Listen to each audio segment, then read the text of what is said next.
Good afternoon, a warm welcome to Robins TV, the second part of a double header of Bristol City action this weekend. This time, Lauren Smith's side taking on the London City Lionesses with a chance, of course, to cement their place second in the championship table. Here to watch it alongside me this afternoon is one of our coaching staff, youth development manager, James Thomas. James, brilliant to have you with us. I know you've been on Robins TV before, but for those that haven't maybe watched Robins TV previously this season, could you give us a bit of an insight into your role within the club? Yeah, so my role is to oversee all of the players outside of the first team. So that's from our under-11s through to our WSL Academy under-21s programme. So it's really about managing the coaches, setting a technical programme for the players, and ultimately, in the short, medium and long term, providing Lauren with as many homegrown players as we possibly can, because that's obviously something as a club we're really proud of. And of course, this is your second stint with the club as well. Previously, you were with Trinidad and Tobago. You had a short sort of period out there preparing for a World Cup. What was that like as well as part of your career? And what was the draw in terms of coming back and working with Bristol City? Yeah, as an experience to become a national team or senior national team head coach is a huge honour and something that I was set on. And obviously, I got very used to the lifestyle and the weather and things like that in Trinidad. But really exciting, as you said, to kind of prepare for a World Cup. The phone call that I had with Lauren just as a catch up, and the draw was really about trying to get this club back to where we were in terms of producing our own players and making us really that strongest one within the country as far as our youth pathway, really. So it was exciting. It was a blank canvas to come in. There was lots of things we needed to fix, but a really exciting challenge, and one that I felt that I couldn't miss out on. And we were talking off camera as well. I think the average age now for these players within Lauren Smith's squad is 20. Such a young squad, so exciting leading into next season. It's been a really successful campaign. Of course, Liverpool crowned champions now, but a big incentive today to finish second, and that will give Bristol City momentum leading into next year. Yeah, absolutely. I think the season has been a real success, considering I think when Lauren came in, she had 2 or 3 players under contract and a couple of academy players. So to be in that fight for the title for as long as we were, I think was a real achievement. And I think now, once that title was kind of taken by Liverpool, I think it was then important for us to go, okay, everything we're doing from this moment forward is about preparing for next season and really finishing this one on a high, and how we take that momentum then into the start of pre-season. Fantastic. Well, we'll hear more from you shortly, James. Thank you very much. But of course, Nigel Pearson actually noted the friendly banter between Abby Harrison and Andy Vyman so far this season. They're both sat on 20 goals for the campaign. Can Abby Harrison pick up another one today? Is she in the starting 11? We're going to find out now. Here's Dan White with the team news. Thank you very much, Toby. Yeah, big day for Abby Harrison, and a big day for a couple of other Bristol City stars as well. On your screen there, Sophie Whitehouse. She's part of the 3 changes to the team that lost out. Sorry, I should say 2 changes to the team that drew with Coventry last time out. Sophie Whitehouse coming in to replace Fran Bentley between the sticks. A big day for her as she looks to stake a claim for that #1 jersey next season. It's also a big day for youngster Maddie Wild, who starts at full-back in place of Leah Cataldo, who drops to the bench. Aspin and Murray continue their partnership at the back, which has done so well so far this campaign, with Ella Powell joining them. Bull and Bull in the middle once again, with Fionn Morgan and Beaver Jones on the wings. And then, as you mentioned, Toby, all eyes on Mel Johnson. And of course, Abby Harrison up front as she battles Andy Vyman for most goals at Bristol City this season, both on 20 apiece. Perhaps a chance for Abby to get back in front today. We shall see. On the bench for City, as I've mentioned, Fran Bentley there, along with Leah Cataldo. They're both joined by Naomi Lazell, Simran Jamat, Flo Allen. Big day for her as well, announcing her retirement from football yesterday. Her last chance to play in front of fans here at the Robins High Performance Centre. Davies, Cook, Lily Greenslade and Jess Woolley make up the rest of the substitutes bench. And for our visitors, London City, just one change for the team that come into this one in the better form, really. They've won their last 2 games, and former Bristol City player Lily Agg starts in place of Jamie Lee Napier, who misses out on the squad entirely today. Shay Yanez retains her place in goal, and the back 3/back 5 is Neville, Bennett, Nolan, Fitzgerald and Fleming, we think. Karen Moyer, who's pictured on the screen there, she'll be a danger, as she was in the last fixture between these two with her powerful running. She's got 5 goals this campaign, and she's joined by Amy Rogers, Lily Agg and Hopcroft. The danger up top will be Atlanta Primus, daughter of former Portsmouth defender Linvoy Primus, for those who are fans of football from 20 years ago. On the bench for London City, just the 6 names: Kitching, Girasoli, Palish, Pedersen, Rossiter and Gray. So a big day for those players for Bristol City. A big day for Lauren Smith as well. She's been chatting to Robin's TV pitch side.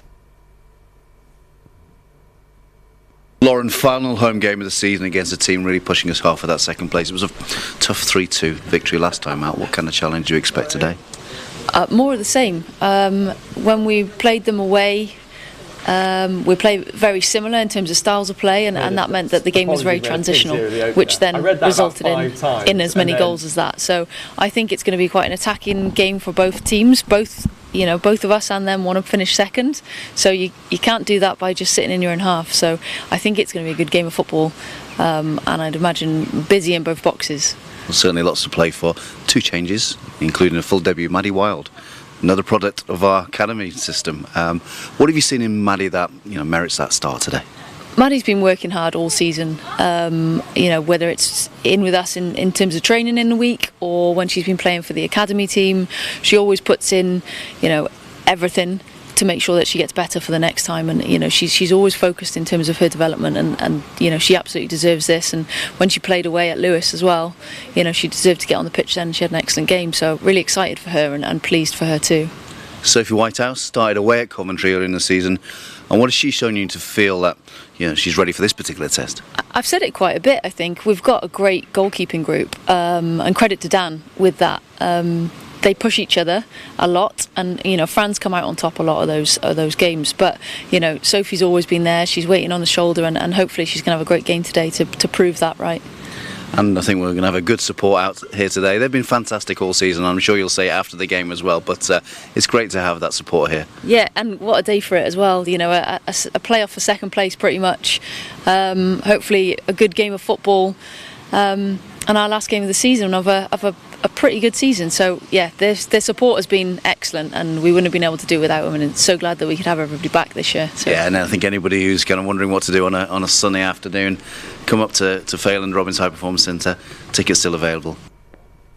All smiles from Lauren Smith there ahead of kick-off. And as she said, it'd be nice almost if this was a playoff fixture for replacing in the top flight as well, wouldn't it? Yeah, it kind of has that feel about it, doesn't it? And yeah, it would. If hopefully next season that's what we're looking at. And we spoke about Abby Harrison prior to team news there. 20 goals for the season. She signed an extension as well. She's been prolific so far this campaign, and it kind of lifts, I guess, the rest of the side as well, doesn't it? When you have somebody spearheading the attack like that, and has been so, decisive in front of goal. Yeah, Abby, you can rely on Abby, and it's going to be really exciting to see. Obviously, I think that challenge was thrown down by Nigel Pearson yesterday, so yeah, it'll be quite interesting to see how Abby responds to that. But no, like you said, she's reliable every week, and she's lethal in and around the penalty area. So hopefully she gets a few of those chances today. Well, kick-off has been slightly delayed by 5 minutes, but we'll have all the action from 5 minutes past 3. Another player to mention, Flo Allen, she's on the bench today. She announced she'll be retiring from football altogether to explore other opportunities outside of the game. How much of an impact? She's not necessarily been always in the starting 11 this season, in and out of the 11. How much of an impact has she had on this Bristol City side over the years? Yeah, again, I think that's the important part to mention there is over the years. She's 22, but she's been at the club, I think, for 7 years. And she's played a huge part in the development of the club. And I think in many ways epitomises what this club is and was in terms of bringing young players in, developing them into senior professionals. And, Flo has been a pleasure to work with on the times that I've had the opportunity to do so. And it's great that she's obviously made this decision, which is the right thing for her, and that's ultimately the thing that we all have to respect and wish her all the best for the future. Well, 2 changes for Lauren Smith's side today, one being Sophie Whitehouse, and a big hello to Sophie's parents that are watching on, we believe, over the pond. Brilliant to have you with us today, and best of luck for the game as well this afternoon. But that's a massive opportunity for Sophie coming in place of Fran Bentley and in goal for Bristol City today. Yeah, again, and I think Lauren mentioned it in her interview that the goalkeeping department pushed themselves really well. So again, the work that she's doing every day and every week is, that this is a reward for those things. So yeah, it's great to see. Yeah, absolutely. Well, thank you very much, James. Now, I think when this interview happened earlier on in the week, Sophie wasn't entirely sure whether she was in the starting 11. But earlier on, the HPC, Dan White caught up with Sophie Whitehouse.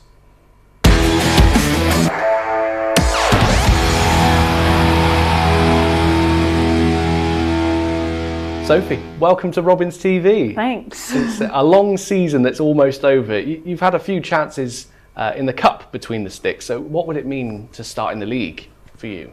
I did actually start one of the league games, which was a really fun game, but we didn't perform as well as we could have as a team. So it was a little frustrating. But yeah, I mean, starting in a league game is like what I want to do and what I've been working towards, and so yeah, that's still my goal. Yeah, gotta be the goal. So we're going to talk about your journey to Bristol. It's an unconventional journey, one that takes in Tanzania, yeah, I believe. So tell us about that experience and what took you there. Well, I was born in England originally, but when I was 3 months old, my mom's job took us to Kenya and then to Tanzania. So I spent most of my childhood in East Africa.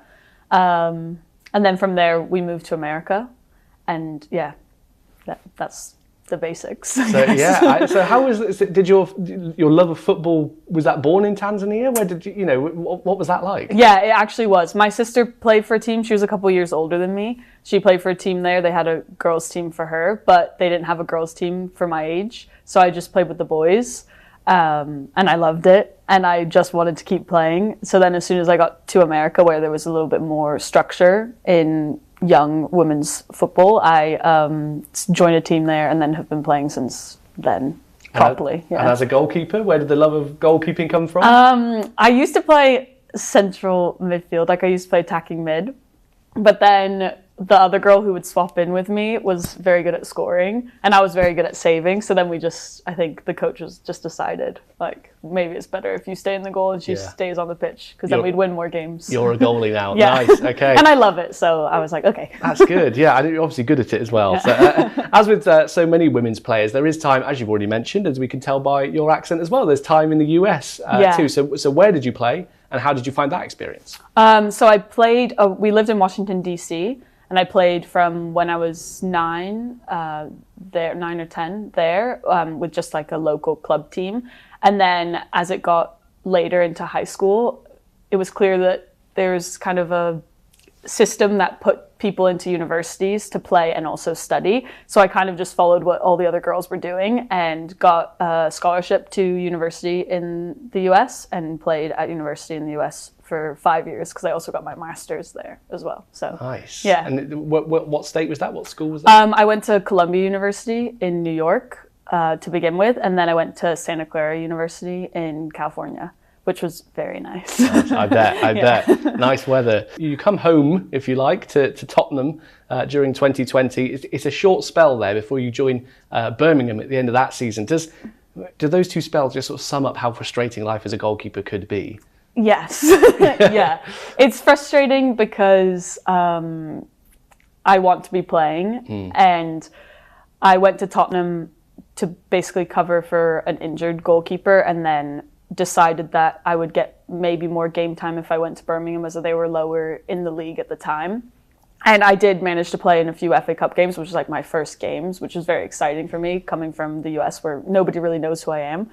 And then, yeah, this year has also been just a little bit frustrating as well, coming here and wanting to play every game, and but it's okay. I still enjoy the game. We'll get there. I mean, you find yourself here now, and I guess your aim is to make this your long-term home. Yeah, definitely, yeah. And I think I've really enjoyed the players and the coaching staff and everything, so the one tiny little piece is just being able to play consistently.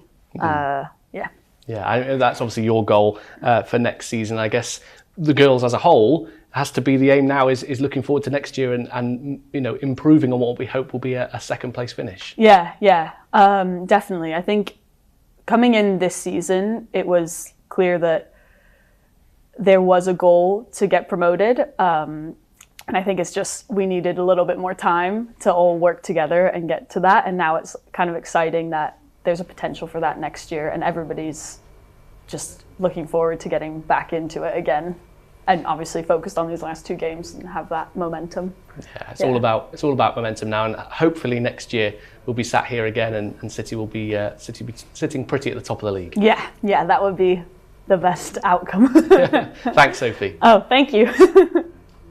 Sophie Whitehouse there with Dan White earlier on this week. If you are just joining us here on Robins TV, just a reminder, there has been a 5-minute delay to kick off, but the coverage will be starting very shortly at the HPC. James, just to bring you back in, so it's a testament to Sophie Whitehouse. She gets her start and her opportunity today. She was so enthusiastic then in that interview. She didn't know she was starting at that point. Just shows what sort of character she is, that she can have that enthusiasm for the squad and for her craft and not necessarily even be in the starting 11. Yeah, I think it shows the character and it shows the temperament and the personality that you need, you know, within the group, if the group and the team and the club ultimately are going to be successful.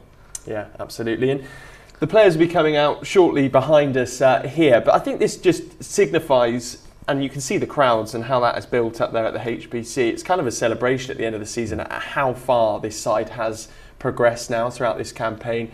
We're packing out the HPC, so much enthusiasm around the club as well. The men's side are there and supporting too. It's brilliant, isn't it? Yeah, I think there's so many exciting things that are happening within the club at the moment. It's, you know, it's great everywhere you look, whether it's the youth pathway, whether it's the WSL Academy team, or, you know, obviously Lauren's team that are there at HPC today. Yeah, absolutely. And there was 3 cracking goals in the return fixture between these two sides. 3-2 victory for Bristol City. The Lionesses did hold Liverpool to a 1-1 draw earlier on in the season at their place as well. This is going to be a tough encounter this afternoon. Just as competitive as if they were, you know, playing each other a couple of months ago. Yeah, you know, the league table doesn't lie, does it? So, you know, this is currently the 2nd and 3rd best teams in the league. So, you know, it's going to be a really tough game, and, you know, I think it will be it'll be interesting to see which way it goes tactically and, you know, who comes out on top. Yeah, absolutely. Well, the subs are just coming out here now for the Lionesses, so the players will be emerging from the tunnel any moment. And looking ahead now to the off-season, we've of course got 1 fixture left after this one. What will be the aim for Lauren Smith over the summer? We spoke about the average age of the squad earlier on. Is there much work to do this summer on the squad, or will it be very much keeping that group together and looking ahead to next season?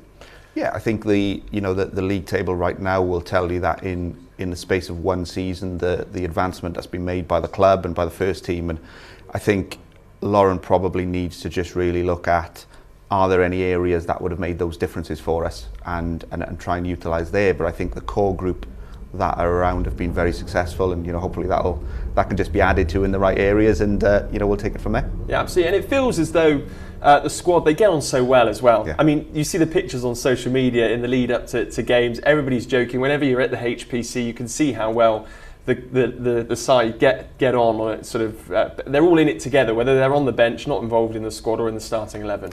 Yeah, that, you know, the team spirit is huge and hugely important if you're going to be successful. But I think you could probably extend that. You know, that goes to all of the staff as well. It's a really happy, close-knit group of people that work incredibly hard for each other and for the club. So it's, you know, recipe for success, I think. Absolutely. Well, we'll let you join Dan White on commentary. James, the players are emerging for the tunnel. It's Bristol City against the London City Lionesses, and I'll pass you over now to Dan White. Thank you very much, Toby. Welcome to a sunny Robins High Performance Centre for the final home game of the 2021-22 FA Championship season. We started in the baking heat. It looks like we're going to end in similar fashion too. Let's hope we see a similar performance to our first game here, actually, where the girls pulled off a 2-1 win in front of over 500 fans. Today is all about the fight to be the best of the rest, and City know a win today will secure them second spot in the first campaign back in the Championship. All eyes also on striker Abby Harrison, who has broken the 20-goal barrier for the season and now is just in competition with men's striker Andy Vyman for who will finish as club top scorer in 2 weekends' time. Both are tied on 20, but all eyes on Abby today to take the lead. So it's second versus third. We're almost ready for kick-off. Let's have a look at those teams again. And we'll start with London City.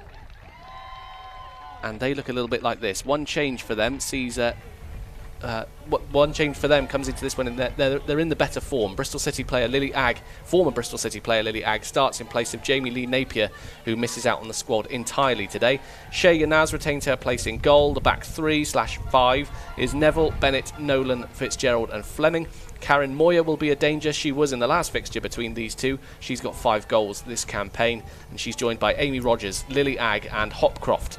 The danger up top will be Atlanta Primus, daughter of former Portsmouth defender Linvoy Primus. On the bench for London City, just the 6 names: Kitching, Girasoli, Palish, Pedersen, Rossiter and Gray. And for Bristol City, Lauren Smith makes 2 changes to the team that drew with Coventry United last time out, with Sophie Whitehouse coming into the team to replace Fran Bentley between the sticks. Big day for her as she looks to stake a claim for that number 1 jersey next season. Also a big day for youngster Maddie Wild, who starts at full-back in place of Leah Cataldo, who drops to the bench. Aspin and Murray continue their partnership at the back, with Ella Powell joining them. Bull and Bull in the middle once again, with Fionn Morgan and Beaver Jones on the wings, and all eyes on Mel Johnson and of course Abby Harrison up front. She battles Andy Vyman for most goals at City this season. On the bench for City, Fran Bentley, Leah Cataldo, Naomi Lazell, Jamat, Allen, Davies, Cook, Greenslade and Woolley. It's quite a packed bench that Bristol City have today. So many options. I think City have been quite lucky, minus Amy Palmer, in the injury front this season. They've been able to have so many names named on the bench this season, James. Yeah, it is. And again, I think it goes to show the amount of work that was done early in this season in terms of the recruitment to get those squad numbers to a point that obviously you don't want injuries, but when injuries do happen, because that is inevitable in football, you're able to continue with the form of the, for the team. Yeah, absolutely. They've done very well this year. Bristol City, off the field and on the field, of course. Second as it stands, knowing a win pretty much guarantees second spot this campaign. City then playing from right to left in all red. London City in their mixture of light blue and dark blue shorts, as both sets of players take the knee against all forms of discrimination. And a bumper crowd in today as well as things get underway.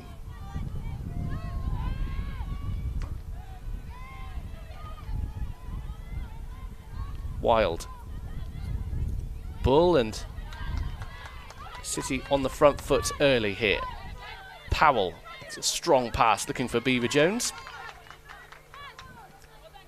It's caught me by surprise really that Ella Powell seems to be playing left back today rather than right back. Credit to her, she can probably play either side, but yeah, normally a right back, but swap sides today.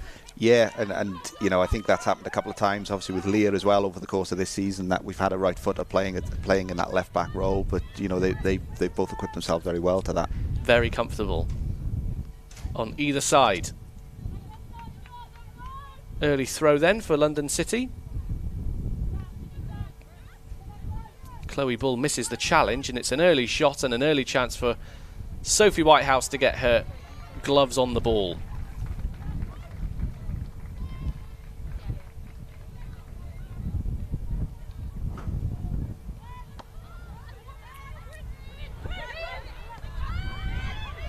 Ball switched out, but it's read well by Maddie Wild. Bit of a heavy touch, but she's got a battle to win this one back. Needs some help too.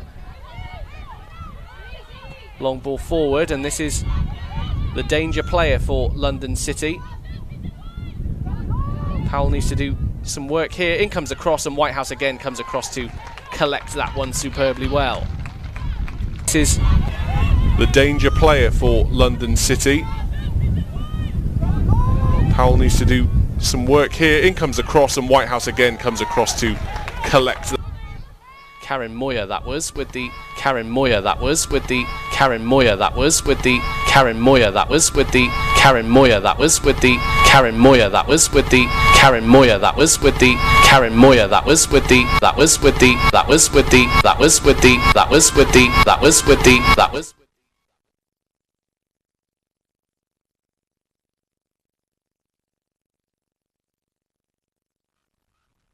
gets it into the box, and it'll be a throw into looks like it'll be London City.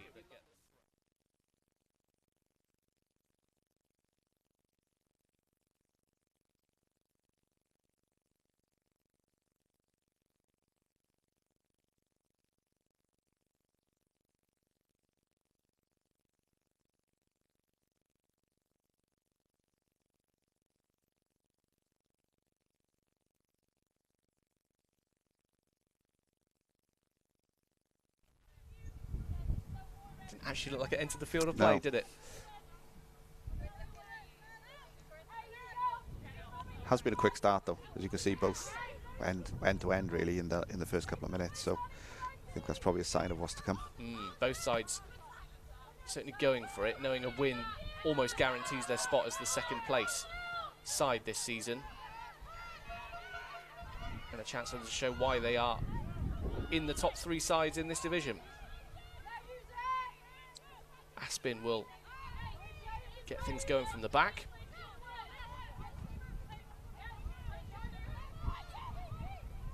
Johnson plays playing a bit of a deeper role today by the looks of things. And Wild comes across to see it out for a throw.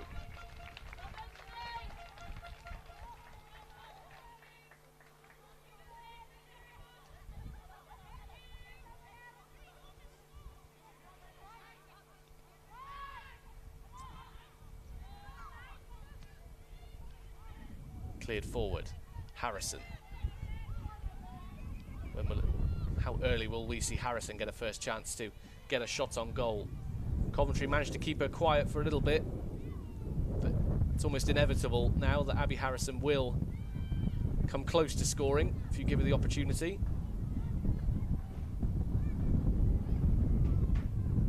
Bull, nice turn. Now Morgan. Wild just caught out in possession here. She's got to get back now. Making her first start today for Bristol City. We were talking earlier, James, about how it was like a proud dad seeing Maddie Wild out there today, you know, starting for the first time for City. You've known her since, well, you said you coached her in the under-14s. Under-14s, yeah, so she was probably 12, 13 at the time. So yeah, it is. It's you know, it's a really proud moment to see players progressing, you know, as they are. Or you know, and as Maddie is right now, and you know, yeah, it is. It's a really proud moment. Flag goes up on the far side, offside called there. City defence didn't seem too worried about that.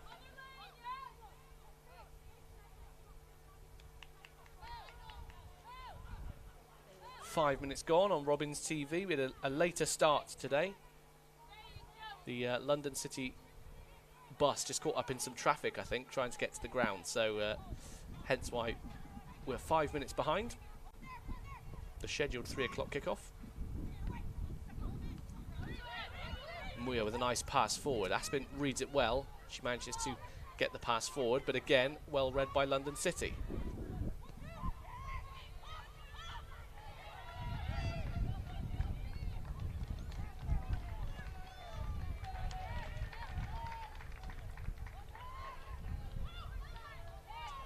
Ball forward looking for Abby Harrison, and the defender gets there first.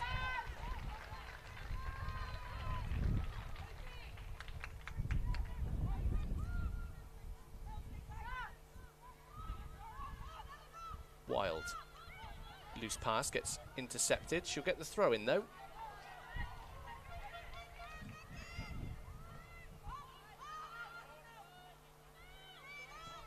It's almost like a ticking time bomb at the moment now, James, of when Abby Harrison is going to get that opportunity, isn't it? I think teams now are so wise to, you've really got to get nice and tight to Abby Harrison. Yeah. Can't give her any chance to move and turn. Yeah, but I think the benefit of having a player who's, you know, as lethal as Abby is that teams will give lots of attention to her, which may then open up areas of the field elsewhere for other players to exploit. So, you know, if we can't get in and around Abby in terms of support or supply, it might open up another channel for us to go and exploit. Harrison looks for the pass for Morgan, and even with her pace, it doesn't quite reach it.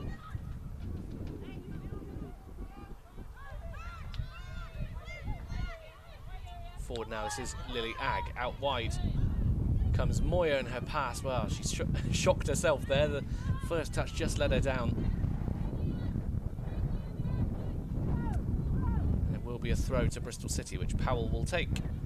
Yeah, you're absolutely right, because the goals have been easy to come by this season for Bristol City. Abby Harrison scored 20, of course, but Chloe Bull has been able to get in on the action plenty of times. Mel Johnson has a number of goals and assists to her name.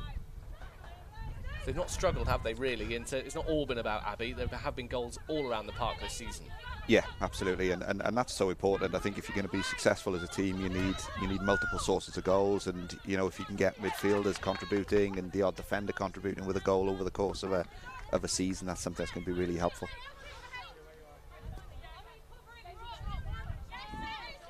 Neville with the throw.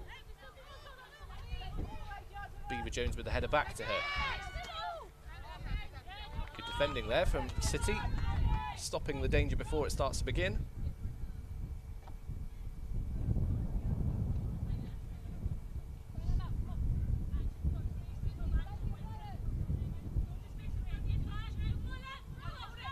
Beaver Jones under pressure, trying to use her strength there. The referee does give the handball in the end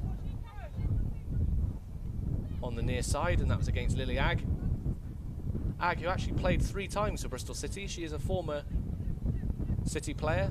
As I mentioned, only 3 games in the 2017 season. Back in the starting 11 today, after coming on as a substitute last time out.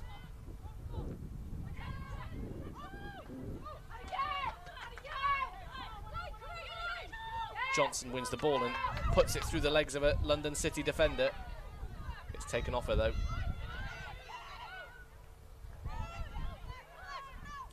City just trying to sniff out an opportunity at the moment. Nothing clear cut just yet, as both sides try to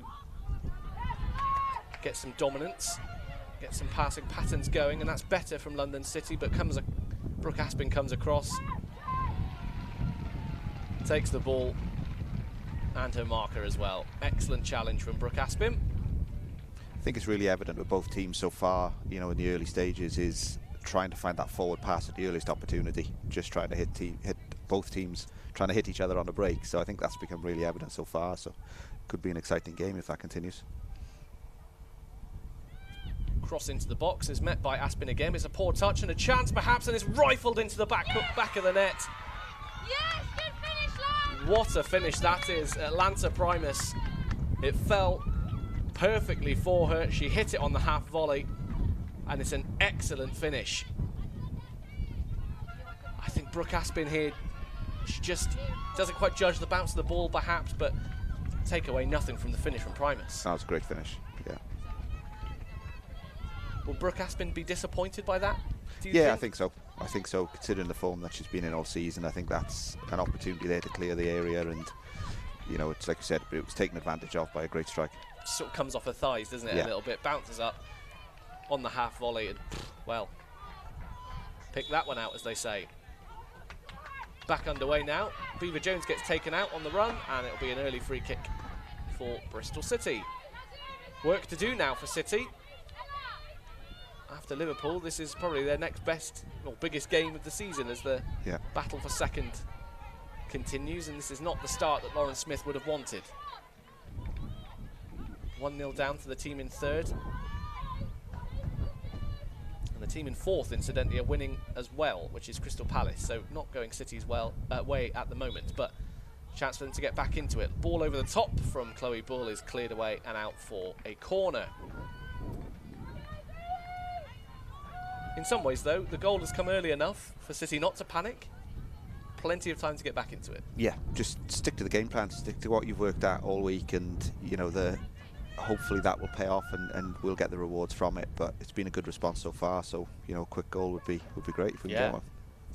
Early free kick from the goal, and now a corner as well. Phil Morgan over it and towards the front post. Oh, and it's very close, It's just avoided everybody. Great delivery. Excellent delivery from Phil Morgan. I think, was this Beaver Jones, James, at the back post, I think, possibly, who nearly gets a touch on it? Yeah, I think so. Yeah. Oh, she throws a leg at it, just misses her toe. But an excellent response from Bristol City to go 1-0 down. And more deliveries like that, please. Be interested to see now how London City will play, what they will do. Does it change what their focuses have been in the early parts of the game, or will they try and hold on to that lead, which obviously there's a long way to go, as you said, but it'll be interesting to see whether this changes their game plan at all. Goal changes everything, doesn't it, in every game?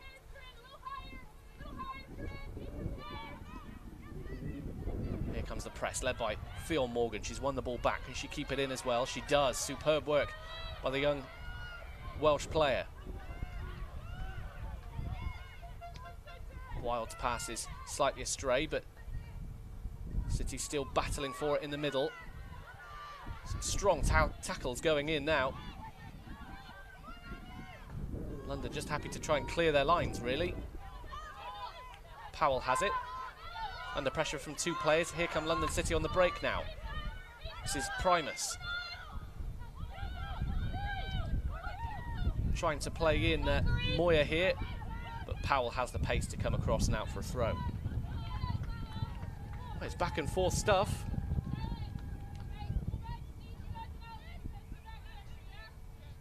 London City, I think it's clear to see now, James, aren't just happy to settle on their 1-0. No, they're going for this.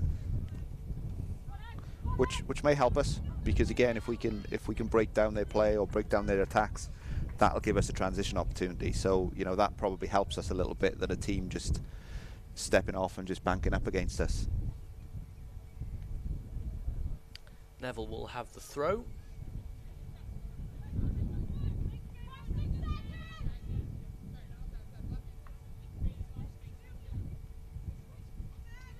Taken, kept in play well by Primus.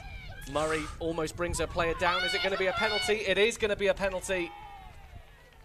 It was a reckless challenge, you have to say, from Satara Murray. The ball went through her legs, and in turning to try and win the ball back, I think she's definitely given away the penalty here. Yeah, brings her marker down. It's a nightmare start for Bristol City, James. Yeah, I think Satara just got the wrong side of her then, and then, as you said, a clumsy challenge, which... She won't be happy with that at all, no. Satara Murray, normally so assured at the back, so confident. She might have put her team in a tricky position. All eyes now on Sophie Whitehouse. Big day for her. Can she produce a big save to go with it? It's Whitehouse versus Rogers.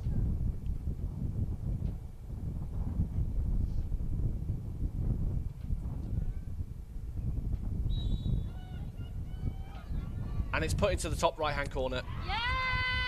Rogers makes it 2. And Whitehouse couldn't get anything on that one, dived the wrong way. And after 15 minutes, it's not the scoreline we were hoping for at all. Bristol City 0, London City 2. Excellent penalty though, James. Yeah. I think yeah, even if Sophie drives the right way, that's a tricky one to save. Yeah, 2 very good finishes.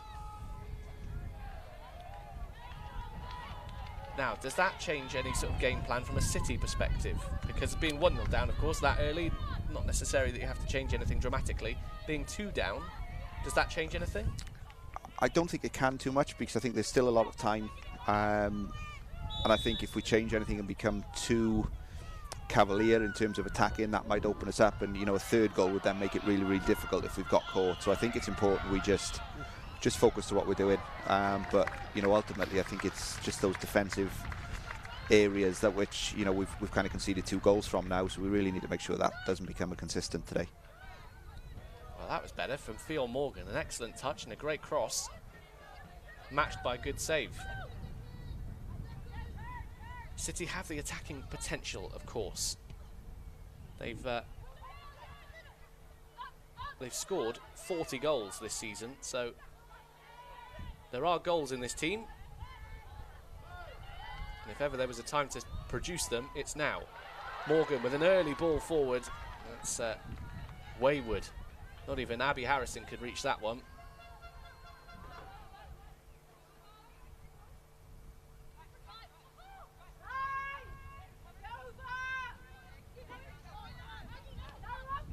London City just able to find spaces at the moment. That's well read by Wild.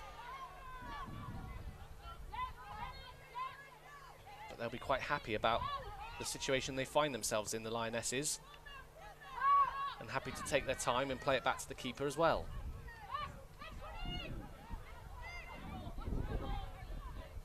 Yes, that's good. That's good. And I think an offside flag has gone up there against Primus. That was she knew before she even ran onto that ball there.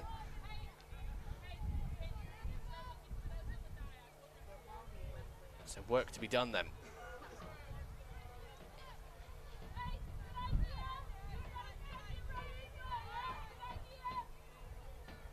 Aspin, long ball forward looking for Harrison. Can she get the flick on? It's headed away, but only as far as Beaver Jones, who has the quick feet to skip past one challenge. As a deep cross, and Morgan had to do really well to try and keep the ball in. I just wonder if that was set up there, James. I was thinking that Beaver Jones might have a go here and have a shot, but... Yeah, I think the defender did quite well in the end to force him away from that shooting opportunity into a cross instead. City looking for a spark now. Fionn Morgan been bright over on the far side.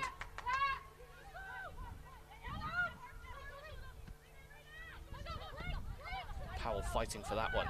Finds Beaver Jones, who's under pressure from a couple of blue shirts here. Ag gets a toe on it, and it's going to stay in play too. That's better from Satara Murray. Strong head on that one. And out for a throw.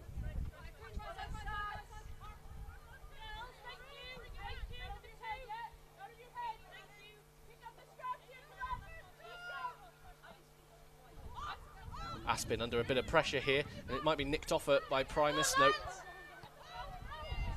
Just about recovers well. It's nervy times now, James, because as you mentioned, a third goal really would almost kill this one off. But yeah, that's the danger for us now. Is we have to go and get a goal, but we have to keep that balance so that we don't get caught on a third, because that'll make the task really tough for us. Throw in the end. Murray has plenty of time on the ball here.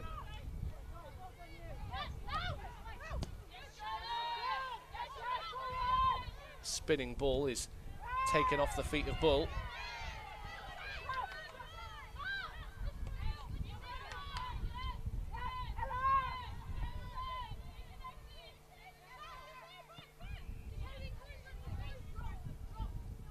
Powell. Long ball over the top. It's an adventurous one. Beaver Jones has got some work to do here. Very nearly still got there.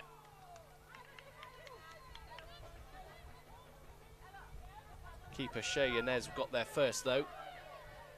The Spanish-American. Bull, and again loses possession there. It's one back. City trying to get a foothold in this game now. They just need to get some passes together. That's a better one to find Chloe Bull. Trapped in the corner at the moment. She's got to use her strength to win it back. But loses out.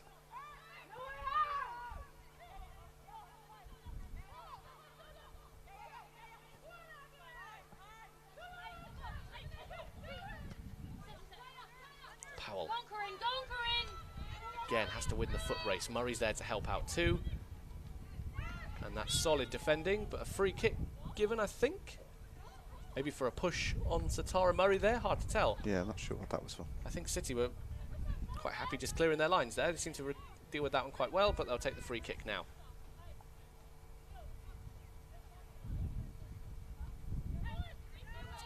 Just over 20 minutes gone on Robins TV. Thanks for watching wherever you are, on Facebook or YouTube. You've missed a frantic start and it's not been the best start, but a chance for City to recover now with Beaver Jones on her left foot, tries to get the cross in. That took a deflection, I think, but the offside flag goes up against the Chelsea low knee. I think this left-hand side looks a good area for us to exploit. I think we seem to be getting a little bit of success by trying to isolate the full-back with Aggie. So I think that might be something we start seeing happen a little bit more often. And I guess this is going to be the last time we see Aggie Beaver Jones, as well as a Chelsea low knee. This will be the last game we see her play at the High Performance Centre. What a year. What a great year she's had. Yeah, absolutely. Absolutely. I think she's certainly one that a lot of City fans will miss next season. Powell with the throw, looking for Beaver Jones, but inevitably, well, a blue head reaches it first, but City have the throw over on the far side.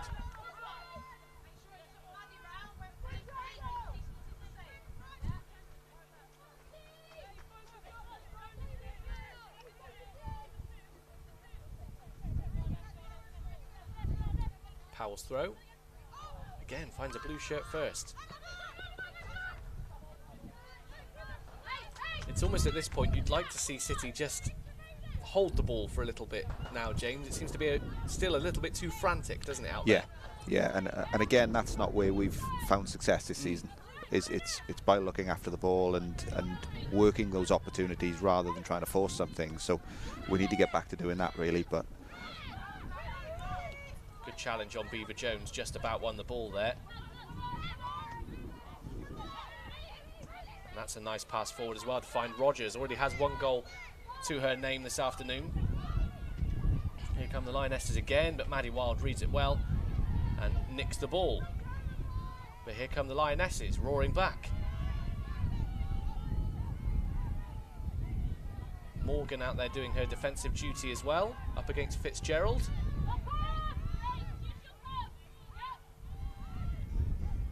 I suppose the great thing about having Phil Morgan there, if you are Maddie Wild today, is if you do make a mistake, that's absolutely fine. It's your first start in a Bristol City shirt, but Phil Morgan has the pace and has the experience to help you out over that entire right-hand side today. yeah, absolutely, and you know, Fion's work rate as well will also help Maddie a lot and help get her through this game. And you know, it's a big day, it's a huge day for Maddie. So you know, that support that she'll get from the players around her will be key for her.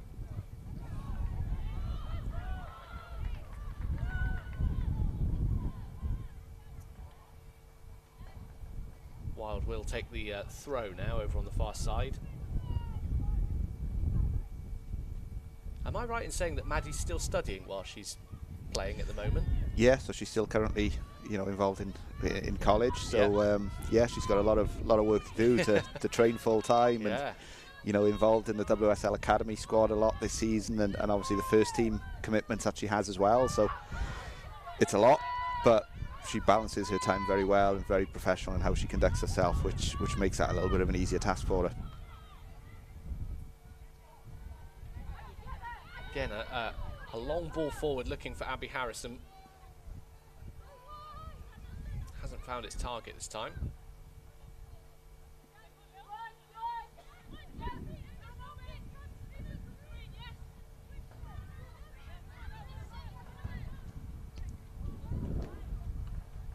Direct to Primus. And now a chance for London to come again, looking to get a cross into the box. And there's Phil Morgan working hard and seeing it out for a corner, and that's a prime example of what we just mentioned. Yeah. She will not stop running up and down that far side today. Well read. Out for a corner.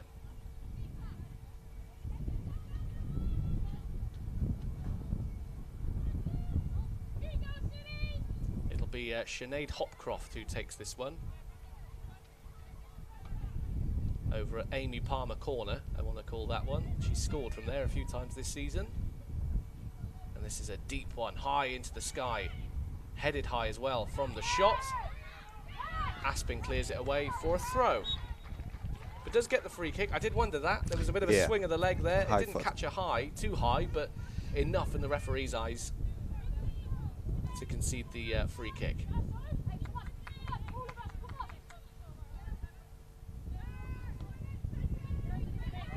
Booming clearance from Whitehouse. And she does get the free kick. Beaver Jones does want the free kick. She got it there.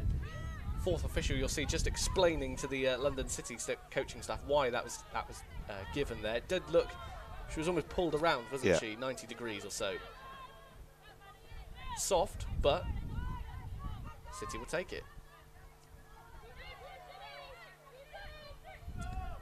5 up on the edge of the London City box at the moment. Abby Harrison is one of them. And it comes from Morgan. Deep ball. They need to clear their lines here, London City. And hoik it clear, but not before they've won a free kick. Very similar to what Beaver Jones was just given there. So 2 soft free kicks, 1 each.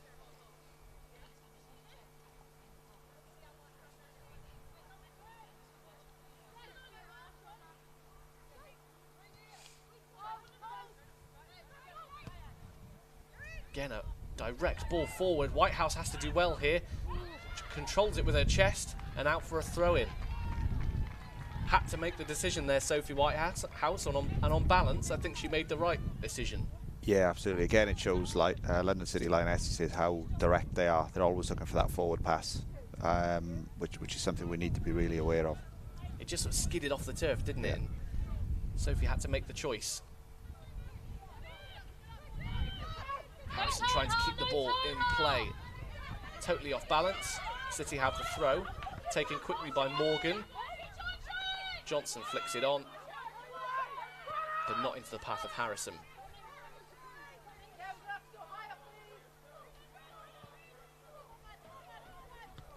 That's nice from Maddie Wild. First time pass. This time it's given away. Rogers switches the play, looking for Muya, and again the bounce of the ball just does for Moya.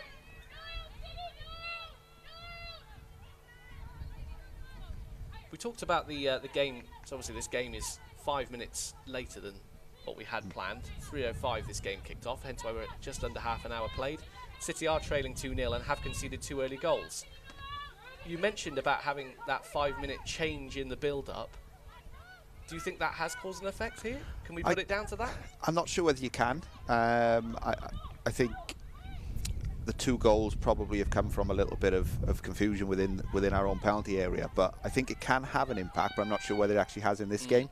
But I think a change of a routine sometimes is difficult for teams to adjust to, because everything is kind of planned pre-game to the minute. Yeah. So any change, as small as it may be, can just throw you off a little bit. But I'm not sure whether that's been, the reason for those mistakes that we've seen so far. But yeah, it can certainly throw you off a little bit, because it just adjusts everything that you do in pre-game. Well, they seem to be dealing with it a little bit better now, City. They seem to have found a little bit more of a rhythm on the half-hour mark. Beaver Jones has swapped sides over onto the right flank now.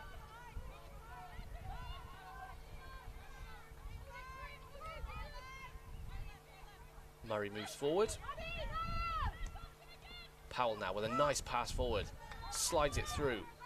Morgan will try and use her pace, and she's got the pace too. Can she get the cross in? Oh, it's a weak pass in the end from Theo Morgan on her left foot. Aspin forward, no City player underneath that one. Ball still hasn't really found its way back onto the turf. Mel Johnson with a nice touch, just to bring a bit of calm to the middle of the field, which Mel Johnson does really well.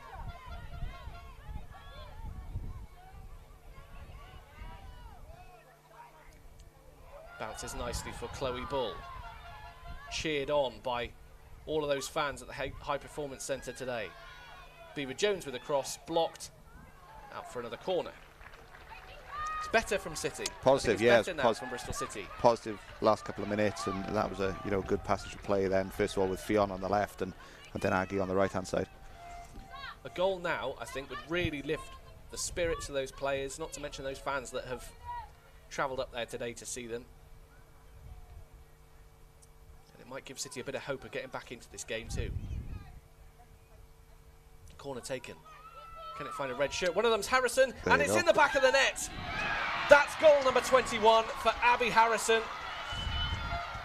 She had to work hard for it. It bounced kindly for her, and perhaps, James, that is the goal that gives City a lift, and they're back in this one.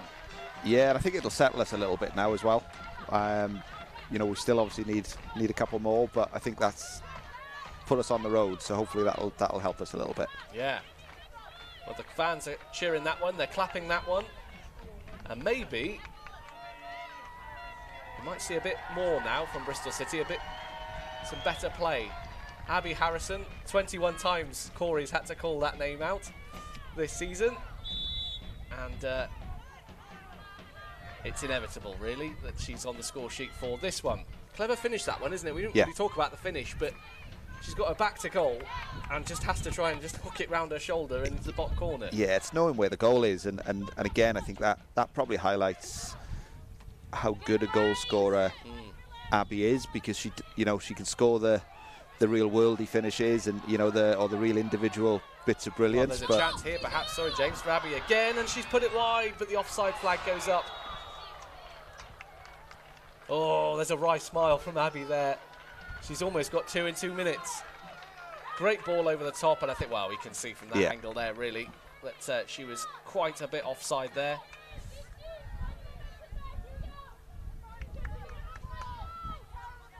Yeah, I mean, going back to Abby, she's mentioned before in interviews and times that I've spoken to her that she's a Celtic fan. Yeah. Henrik Larsson is a hero of hers.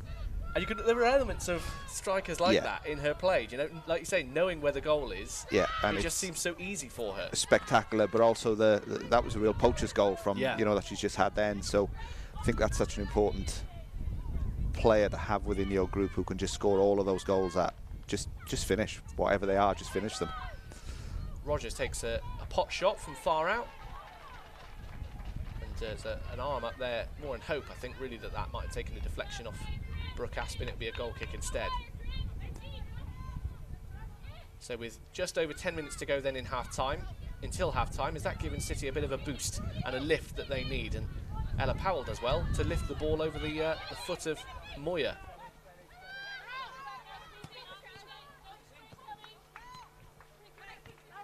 Last touch came off of Jasmine Bull. It'll be a throw into London City.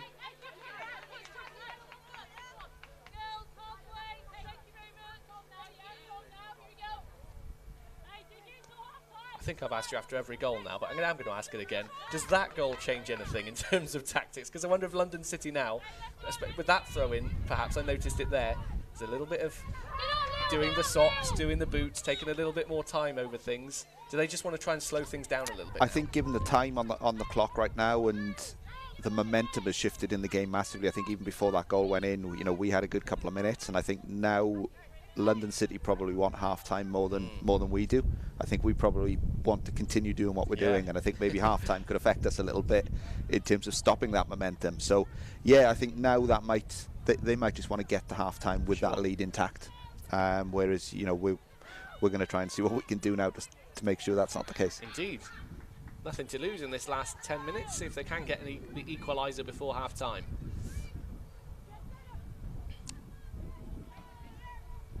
Ella Powell trotting over to take this one. One of those standout players this season at fullback, along with Leah Cataldo. It's a nice throw to find Harrison, trying to use her strength there to hold it up. Take two for that throw-in.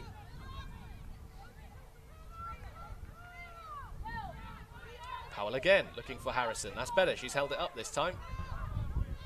Can she get the cross in now? On her left foot, she can. It's a good cross. Finds Morgan, who just sort of tried to nod that one into the path of Chloe Bull. Ball, has it stayed in play? It has just. That's excellent work from Hopcroft. Allows Rogers to get into the action now.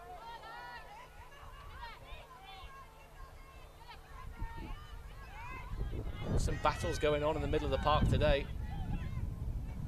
Finally finds its way out to Moya, who might have the pace for Powell, but it's a good challenge.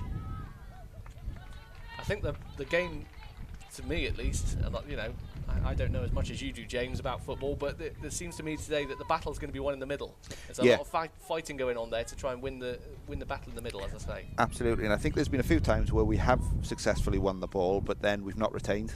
And I think it's really important on a transition moment when you win the ball back is can you play forward, but most importantly, can you play forward and secure that pass? You know, we've done the work to win the ball back. The last thing you want to do is then give it back to the opposition again. So yeah, I think that's something, if we can improve on that, it will create more chances for us. Yeah, that battle's still going on, isn't it? Both sides, I think, feel like that they're trying to just maintain possession a little bit. As it is, it would be a corner to London City. As Hopcroft just takes her time going over to that one.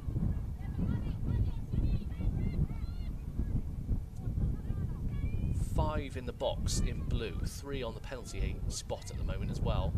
Let's check their movement now as it comes in towards the back post. Does find a blue shirt, but Aspin does well there, I think, to just smash that one away. Comes back towards the City defence now. More defending for City to do. Need to clear their lines here. Moya, and now to Primus, and eventually Johnson can hook it clear. Have to reorganise. In it comes again. Aspin, Primus, Murray gets it away, and now finally, well, City, as I probably heard one of the coaches there, weren't happy with that one, the London City coaching staff. Seemed a bit soft, that one, but I think City were dealing with it anyway. They didn't need the free kick. Yeah, there's been a couple of soft decisions, I think, so far for both teams. Yeah, you know, we've benefited and also been penalised for them. So.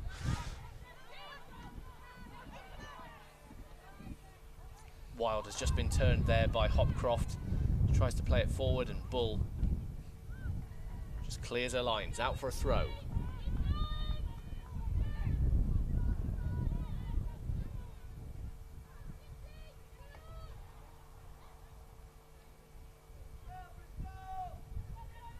Bit of a delay as we wait for the ball to come back in. It's a weird time of the season for City now. They're winless in their last 3 games. They've not matched that run all season. They've been in pretty good form throughout. And of all the times to be in a bad patch, it's come at the end of the season, which is typical, really. But having said that, they've been in every game, haven't they? It's not, you know, it's not a bad run of form per se. It's just they've come off the wrong end of some results. But they've been in every game so far in that little run. Just need to try and find the win, and that's Sophie Whitehouse claiming the ball.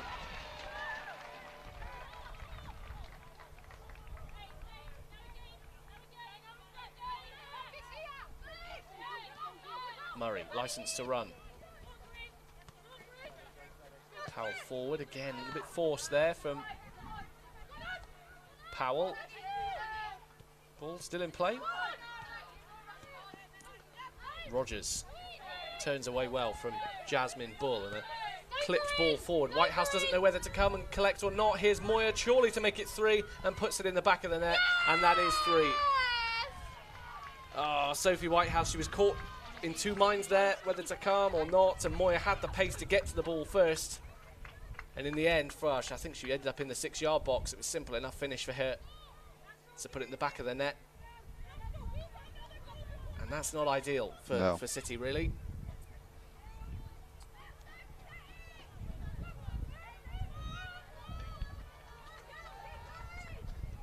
Yeah, a clipped ball over the top, wasn't it? And it was just a tricky one for Sophie, really. See it again here. It's a decent ball over the top.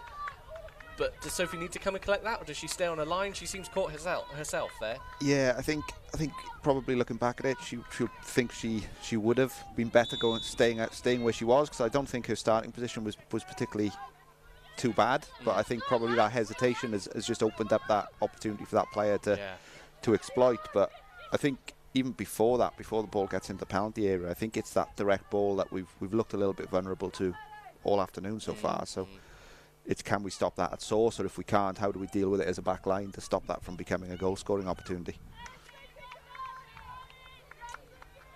Well, for all the world, we thought City would go in these last 10 minutes before half time in the ascendancy.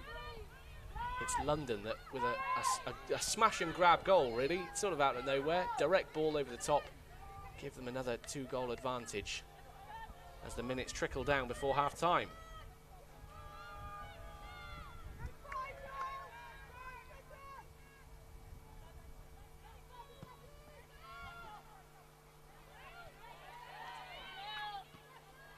Primus is down, but we play on with Powell.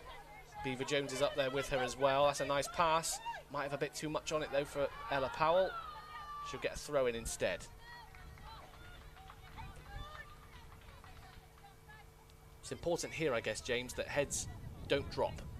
Yeah, it goes back to what it was when it was, you know, when it was actually 2-0 for us. It was, you know, maintain the game plan, stay patient, but really it's so important now that we stop any future goals going in against us, or any chances getting created. We've really got to protect the ball a little bit better. Rogers, a nice pass forward, looking again for Moya, but Murray's got enough pace to get it this time.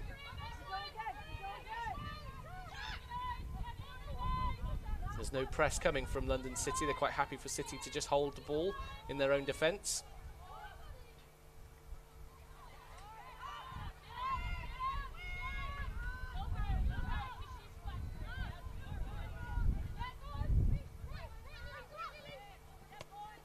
gets a toe on it. Rogers tries something a little bit too clever there. Back in City hands. Great pass forward to find Johnson.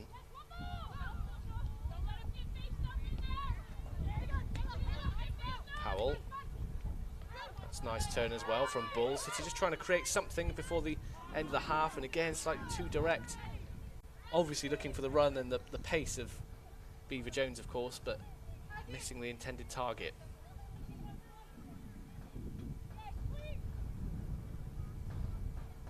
And with a minute to go before half-time, will there be... What do you think in Lauren Smith's notebook, what will be the top thing that's written at the top of that notebook that she's to sum up that first half? I think defend our penalty area better than we have done, because I think arguably, you know, the 3 goals were very preventable, you know, from all different areas. So, you know, I really don't think Lionesses have created a lot. I think we've actually given them lots of opportunities. They've put balls into an area of the field, but I don't think there's been too much finesse behind the creation of those chances. I think it's been more us assisting them a little bit. So I think that would probably be the biggest thing, is it's just really tighten up at the back. But then in possession, can we, yes, look for a forward pass when you win the ball, but not for the sake of finding a forward pass. You know, it's that retention of the ball is the most important part, I think. So I think Lauren will be disappointed that London haven't, as I said, created. You know, they find themselves in a very strong position, probably more through our doing than through theirs.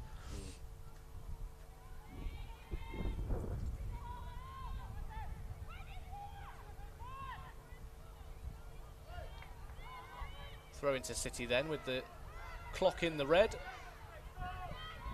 That's a nice flick from Harrison. Gets the 1-2 with Mel Johnson as well. Harrison with a low cross. Lioness is able to clear their lines, if only momentarily. It still bounced towards Harrison, who, well, she's got the cross in. Finds Beaver Jones with the head, and the keeper, well, nearly drops that one into her own net there. But out of nowhere, really. I thought for all the world Harrison had put too much welly on that one, but ends up finding the head of Beaver Jones, and the keeper probably should do better than that, really. She nearly dropped it into the back of her own net, but it gives City the chance to perhaps snatch something right at the end of the first half. Yeah, and again, the two corners we had earlier on, we've created, obviously we scored from one and created an opportunity for Aggie from the other one. So in it comes towards the front post, and it's just bounced past the far. It was Brooke Aspin, I think, who'd got her head on that one.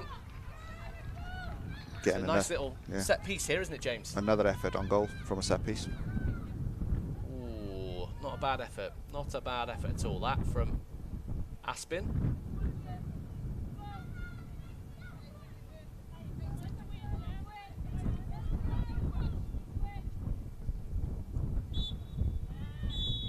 And that'll do for half-time.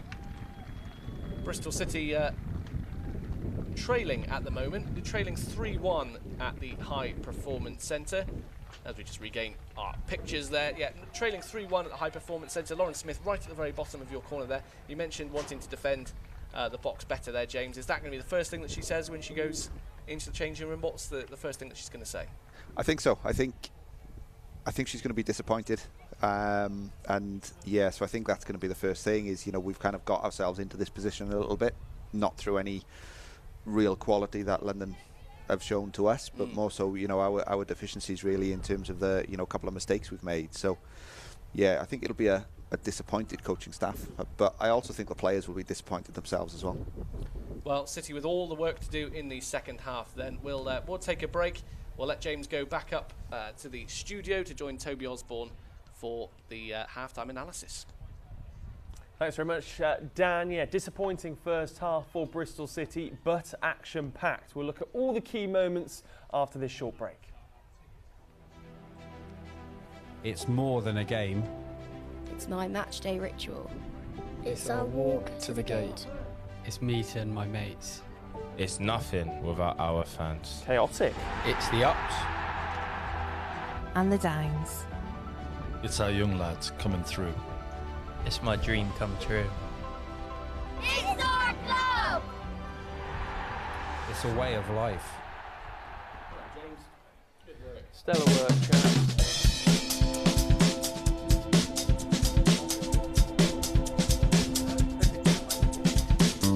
It's always very full on for the guests on Robin's TV. You work back and forth to give them a breather.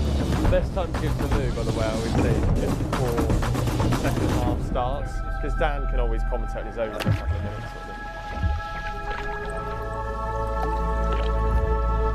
So the key moment.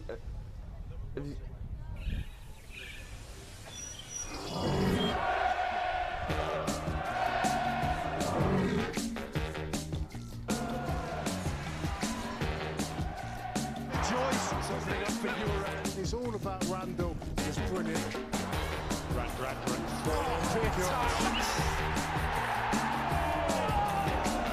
Cool. Nice. So goal one, City come close. Is the penalty and the goal, is it all in one? Okay. Then Abby pulls one back. Then could have made it 2-2. Back on the 2 or what?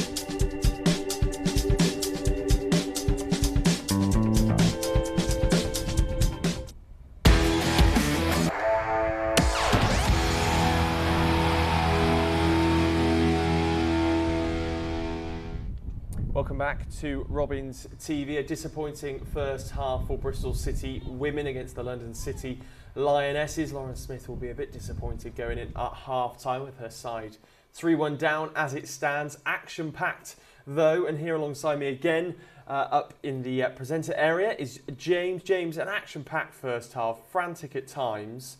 Bristol City maybe lacking a bit of control and trying to, I guess, reorganise and maybe just take the heat off themselves slightly after each of those goals went in. Yeah, I think lots of the first half for us felt a little bit forced. It felt like we were trying to, because you know, we've arguably made a couple of mistakes for the goals there, so it was that over eagerness to try and get back into the game, and I think that just meant we were rushing things, which were giving lots of turnovers in possession, which is not us as a team. So it's important, I think, we kind of just take check and relax a little bit in possession of the ball. Well, Abby's goal, I guess, just signifies that there's always a way back into the game when you have the quality Bristol City do have. So hopefully there is a way back. Do you think we'll see any changes at half-time, or is it just about maybe a bit of tactical awareness? I think we've created lots of opportunities. I think we've gotten to that. We've lots of final third entries, which is pleasing to see.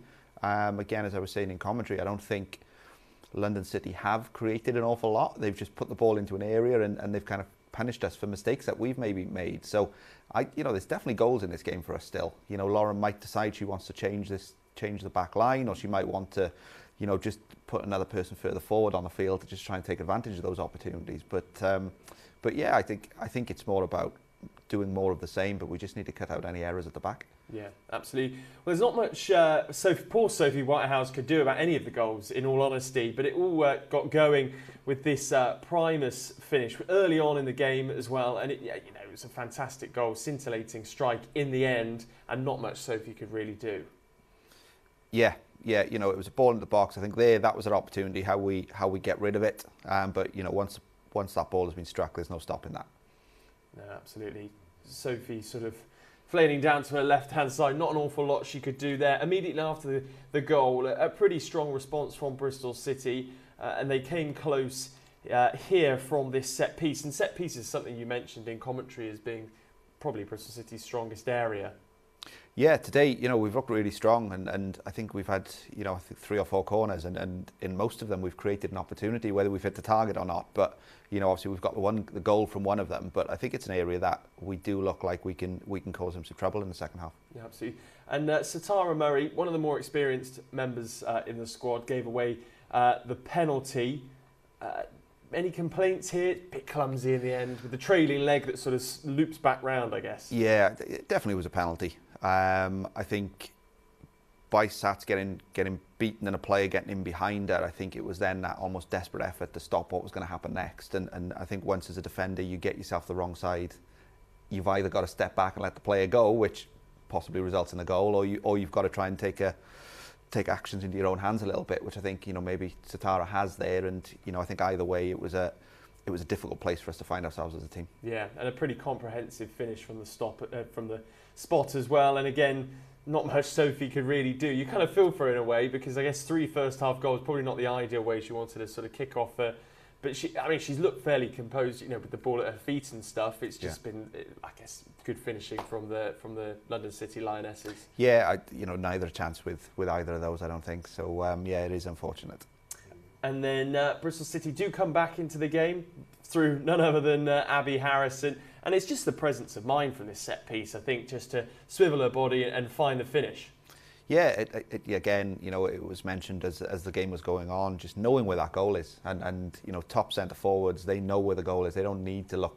They know where it is. And it's just an instinct that they have. And, again, that's shown that she can score various different types of finishes, which is so important. I'm sure she'll be texting Andy Vyman later, reminding him that she's one ahead now. Bristol City then almost got back on level terms, and rather like the men's side yesterday, on the break like this, attacking with real sort of tempo, energy. Abby probably feels as though she could have done better there. Yeah, I think so. But again, that was straight after the first goal was scored, or first goal for us, and I think it was probably that over eagerness to try and we can change this around in the space of 90 seconds, which would have been great if we could, but you'd have put money on Abby kind of finishing that one, but obviously the flag was up anyway, so it was irrelevant anyway. Yeah, she was offside, I must admit, but nonetheless. And then the third goal, of course, came then for the Lionesses sort of later on in the half, and again, maybe that back line just caught a bit flat. Then Sophie Whitehouse had kind of two minds as to whether to really close the gap. Yeah, it was difficult. I think the starting position, Sophie's starting position was pretty good, but I think the pace of the player coming through to her probably made her think, I'm not actually going to get there, which is why she probably hesitated and then backpedaled a little bit. So again, that was a difficult one for us, but I think we could have stopped that at source. I think too often London are able to just put a ball in behind our back line, which obviously you don't want to do that. However good your back line is, the last thing any defenders want to be doing is running towards their own goal. Yeah, and we've mentioned set pieces. Bristol City again coming close before the break to one final goal before half time, and again this was into sort of stoppage time here. Header back inside. Again, it's Aggie Beaver-Jones as well with the effort. They're just steering it back goal bound, and it just shows there in moments like that there is a way back for Bristol City. Yeah. Is it more a case of the Lionesses playing really well, or have Bristol City been disappointed, or just a combination of the two? I don't think London City have created, as I said, I don't know, I've said this a couple of times, but I don't think they've created an awful lot. I think we've probably made the game a little bit easier for them in possession, which has allowed them to create chances. But I think if we take those mistakes away in terms of the goals that we've conceded, I think we've created more opportunities. The final third entries that we've had have been really good. I think that last clip there shows that maybe their goalkeeper is vulnerable a little bit. If we put her under a little bit of pressure. So there's certainly more goals in this game for us. Absolutely, thank you, James. We'll look ahead to the second half in a moment, but now it's time to turn our attention to the Robins Foundation. During the Easter holidays, the Foundation have been running holiday camps in partnership with Bristol City Council and Fair Share. And with more details, we're going to watch a typical day in the life of volunteer Marie. If you just go into Mary, and Mary tells you you need to go through those doors. Hello, my name is Mary and I'm here with the Bristol City Robin Foundation to do a week of holiday camps. We're here at City Academy all week and we're doing games, football, salt courses and drills. I have been a coach here for about a year now. I think it is important to volunteer here because you are giving the children a chance to express, play and making friends and just enjoying themselves.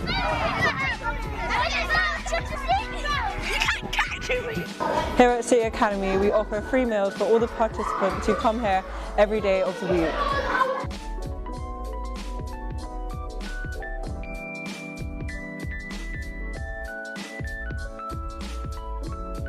Here at City Academy, after we've had lunch, we come back out onto the green, onto the courts, and then we do more activities such as matches. To someone who is a little bit nervous and unsure about joining, I would say come down, have fun. Everyone here is really nice and kind, you'll really enjoy it.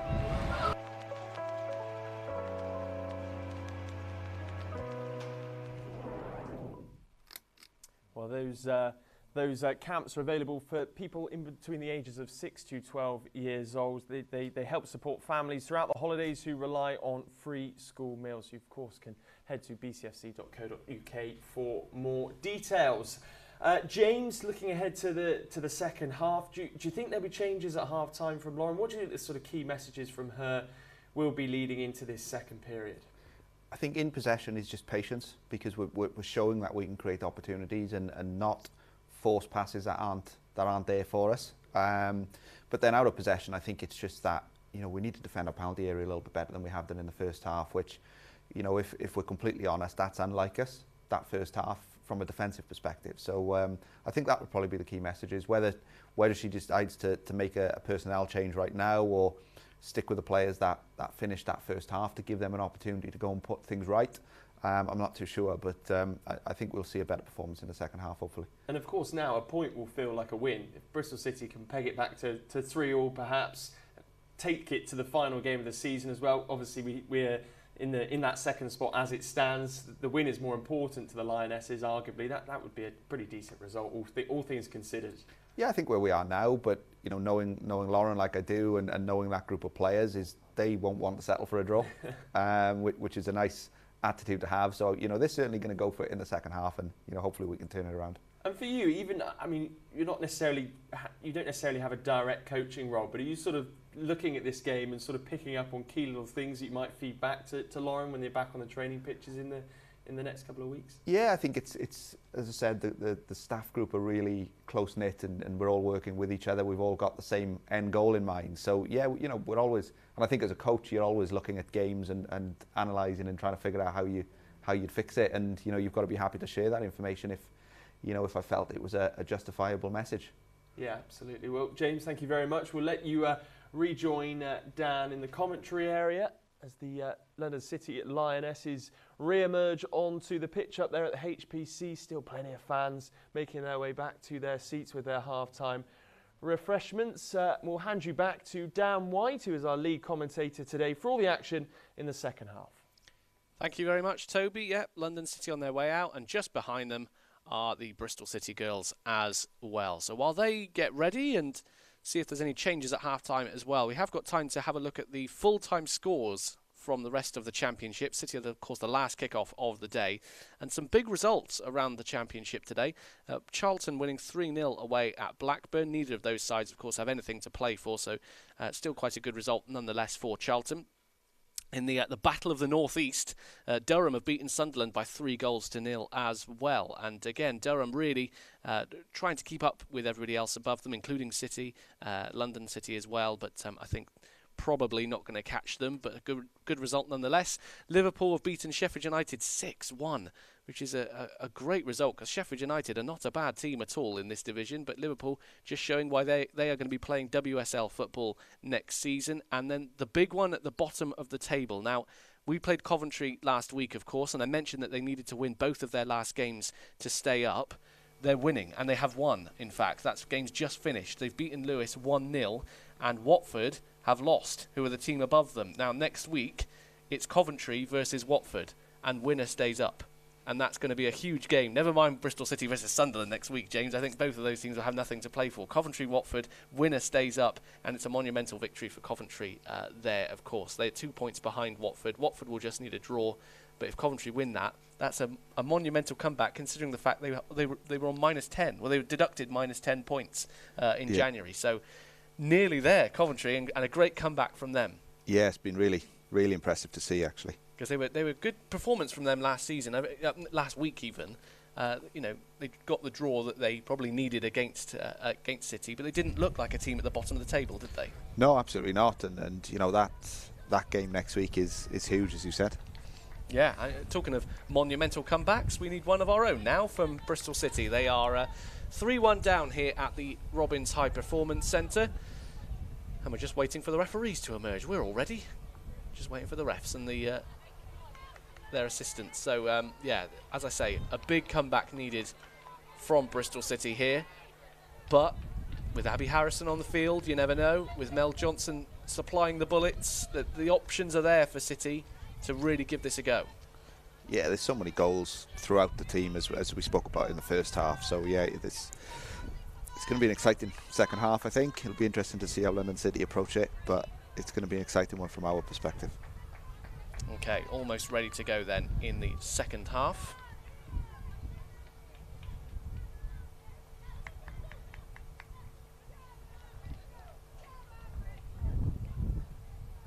And we're back underway. Long ball up top early on, which Maddie Wilde will have to go and find for this throw-in. Interesting to see how London City attack this second half.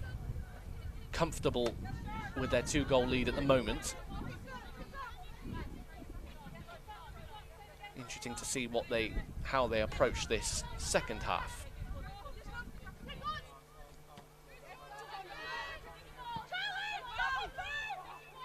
Bull working hard to maintain possession. She's surrounded by blue shirts. She's won a throw-in. Good work by Jasmine Bull there.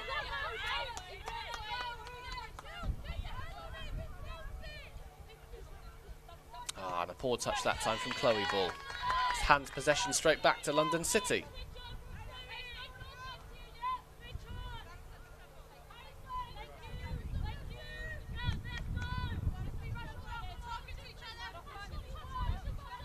Primus controls it. Bull wants a free kick. We play on. Primus again. Chipped ball over the top. It is going to find a blue shirt. Wilde has to fight for this. Throw in it is. They haven't seen much of the ball yet in this second half. No. They'll want to be on the ball pretty early on, won't they, City?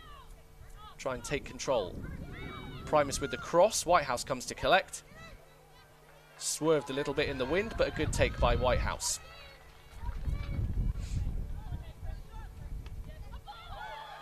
Bull. Ball forward, looking for Beaver Jones. Too much on it again, and I wonder if the wind has started to pick up a little bit there at the HPC. Yeah. It's a couple of shots and passes which have been a bit astray.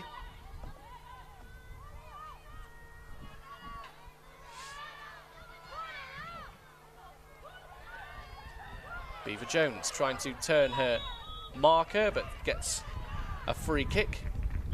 I think that's for an earlier infringement, in fact. And it'll be a yellow card as well. First time we've seen the referee go to her pocket. And it'll be a yellow card for Neville.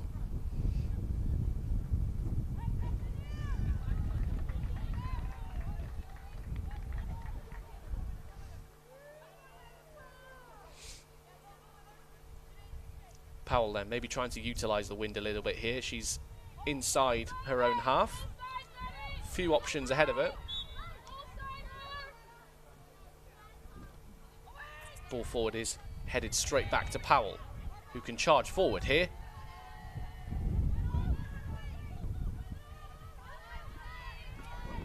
Murray with plenty of time.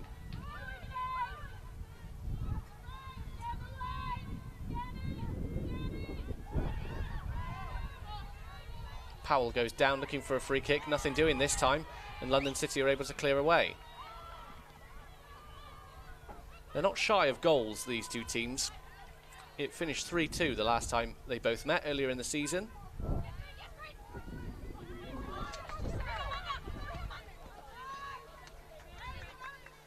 Abby Harrison scored that day as well.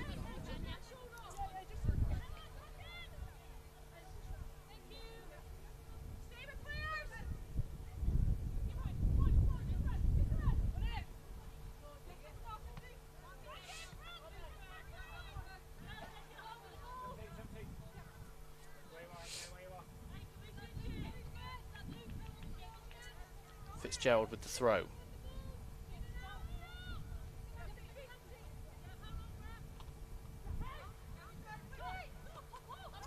Hits Fionn Morgan on the hand. The referee does give a free kick for that one. It seemed to me like her hand was down by her side. That seems a little bit harsh. Yeah, it's very close as well, wasn't it? Yeah, it was.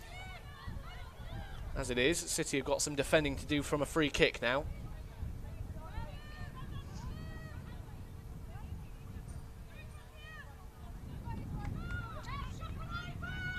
London City have started the second half the stronger.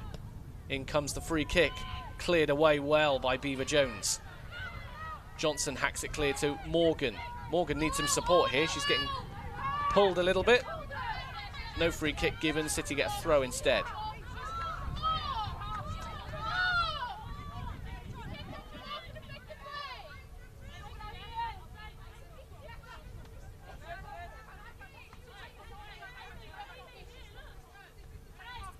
Harrison controls and hooks it over her shoulder to keep the ball in play.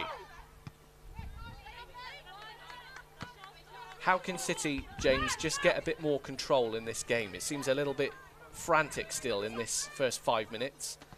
Yeah, it is. I think it's that composure on the ball, but I don't think there's really been opportunities to have that composure yet because it's been very end-to-end and, you know, a little bit stop-start, lots of free kicks and niggly fouls kind of in the first half. So, in the first couple of minutes of this second half. So, yeah, we just need the game to settle a bit, I think. It's a hefty challenge from Brooke Aspin. Took the player with her as well. She loves a slide challenge, doesn't she, Brooke Aspin? Yeah. I think she's almost got the pace there to get there without having to slide in, but wins a throw anyway, so good challenge. Harrison doesn't keep the ball in play, I don't think. She won't be happy with that one. But I do think it just ever so slightly went out of play there. But you're right, the game is very stop-start at the moment. So many throw-ins on this near side, a few free kicks now as well. It's all playing into Lionesses' hands at the moment. They won't mind this as they go charging forward now with Ag.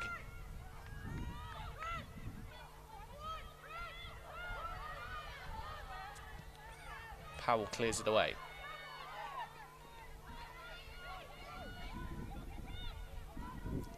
Nice composure shown at the back.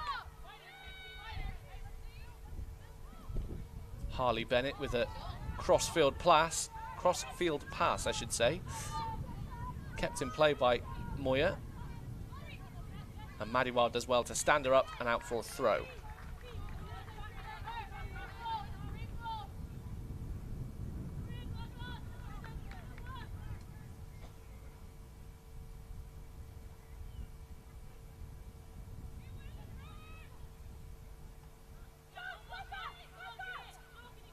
Players in the box looking for a cross. Ag does well to turn. Still a chance. Murray had to defend it twice there and does well. If only momentarily, because here they come again, the Lionesses. Ag with room to turn on the edge of the box. Out to Neville, who will look to try and get a cross into the box, will she? Well, she's turned Beaver Jones. London City just sat on the edge of City's box at the moment.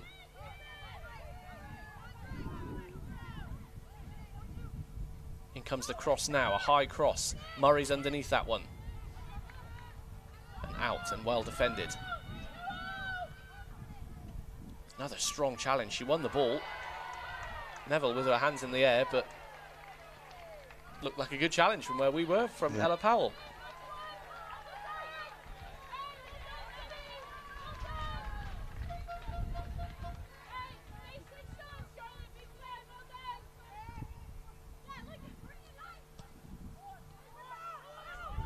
All the way back to Whitehouse.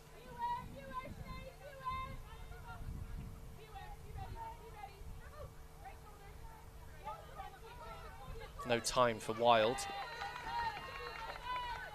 On the bench for City today, options that Lauren Smith have include Cataldo, Lazelle, Simran Jamat for a bit of creativity perhaps, Flo Allen in her last game at the High Performance Centre, Gwen Davies, Izzy Cook, Lily Greenslade and Jess Woolley. So there's lots of attacking intent on that bench. Yeah. I wonder when we will see that perhaps from Lauren Smith when she plays that particular card. Well read by Powell, but the first touch is wayward. There's lots of space now for a cross, which is blocked by Murray, only as far as Rogers on the edge. Cross in again, blocked by Murray, out for a corner, I think. Yep, a corner.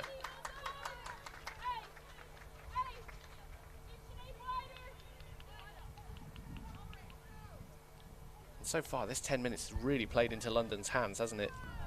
Yeah, Just we haven't given had, City nothing at the moment. Yeah, we haven't had an opportunity to get a foot into the game yet. More defending to do. Hopcroft standing over it. Taken short. As far as Neville for a different angle on the cross towards the back post. Whitehouse underneath that one. It's a great take at the second opportunity. She was clattered into in the air. She wasn't happy about that. Very well, though, to take it at the first opportunity. Great take under that pressure. Sort of wild cross, very high towards the back post. Yeah, great work that from Whitehouse.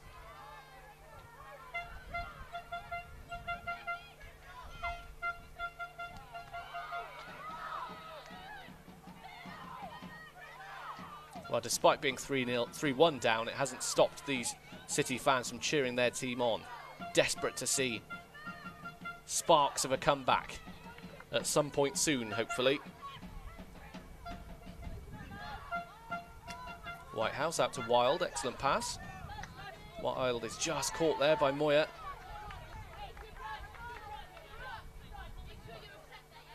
Tough game for Maddie Wild today.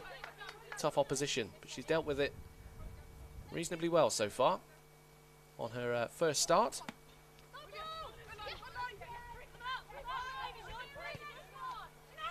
Murray goes hunting, and this could be a chance for London City, but it's a weak shot in the end from Primus. Whitehouse was equal to it, and that was a good opportunity. That was a chance. That was a big chance for them then. Just wonder if Primus could have afforded to go forward a little bit more. Takes the shot on from the edge of the box. Again, City playing fast and loose on the edge of their own box at the moment, and haven't been able to get out of that their own third, and you know, as far as the halfway line. So changes from the bench. Maddie Wild comes off in place of Naomi Lazell. Your thoughts on Maddie Wild's first start? Yeah, you know, as you said, it's been a tough game in terms of the opponent, but you know, I think she's done really well in patches, and some, you know, performance she can be very proud of, and one I'm sure she'll build on going forward. Absolutely, and she's going to be another change there with Gwen Davies coming on in replace of Jasmine Bull, which is good news for me because now there is only one Bull to concentrate on the pitch. But no, but Gwen Davies, I think, is certainly somebody. We had her on commentary actually for the first game of the season, and now she's grown to a player that's now starting most games, and she's coming on again today. She's really grown as the season's gone on, I think. Yeah, absolutely. You know, I've known Gwen for a couple of years through working with her within the Welsh setup, and her development this season, you know, from the time she's come in has been really, really impressive to see, and I think she can add that dynamic movement into our game in this second half, and she's, you know, certainly a threat going forward, so it might help us. Yeah, absolutely. She's done superbly in all the times I've watched her since. Hopefully it just allows City to try and get out of their own areas at the moment, sort of playing on their own box right now. Another opportunity coming for London City across from Primus, headed as far as Beaver Jones on the edge of the box. Still nowhere really for Beaver Jones to go, just completely crowded out. City might have won it back here, but just falls straight back into Lioness territory.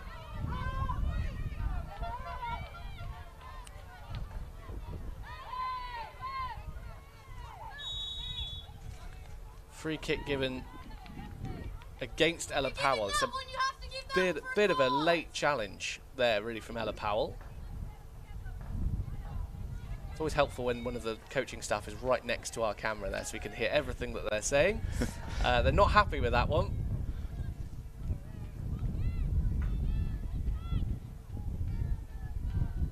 Bit of a late decision, I think, there from the referee to give that one, but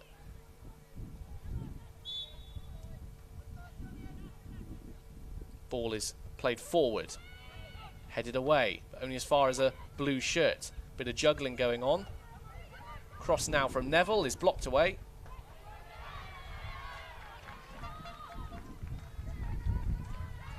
It's a professional job that London City are doing at the moment.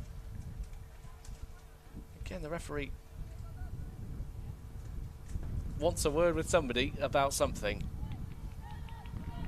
And that's as much as I know, I'm afraid. Yeah, I'm not sure what that was. Hopcroft back to Neville. We're back in play now.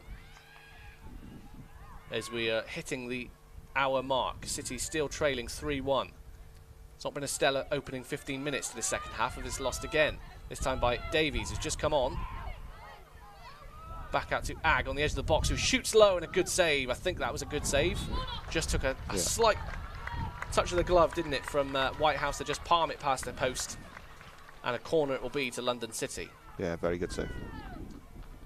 Ag there, almost like a snapshot, really. Shouldn't have much time. Decided to go across goal, well saved.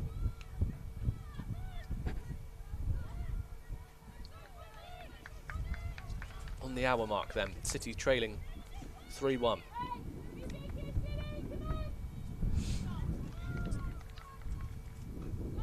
Just half an hour left in this game. As it stands, City would be down in third. They would have lost their second position to the visitors. In comes the cross. Just about headed away. Two good saves that from Sophie Whitehouse. Again, commanding her box really well. The second of those was superb.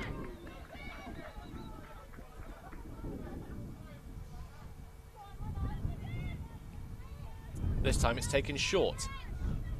Overlapping run, this time from Hopcroft. Different angle for the cross. Underneath that one is Whitehouse again. Very assured second half performance this from Whitehouse. And we've got Lily Ag down at the moment.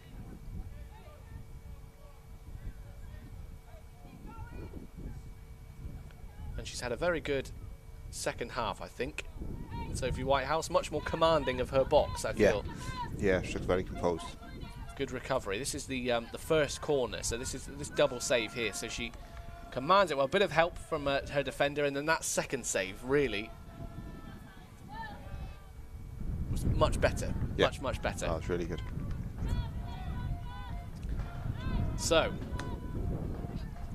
back underway. Ag is okay to continue, I believe.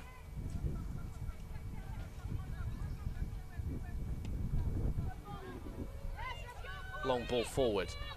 Morgan waits for the bounce, but a blue shirt gets there first. Ball over the top from Primus.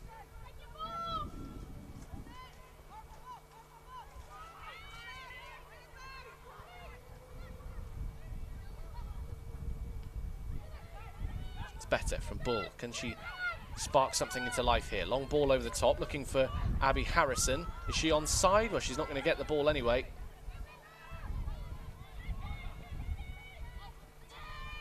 Headed forward again. Abby Harrison was offside, even if the flick on had found her.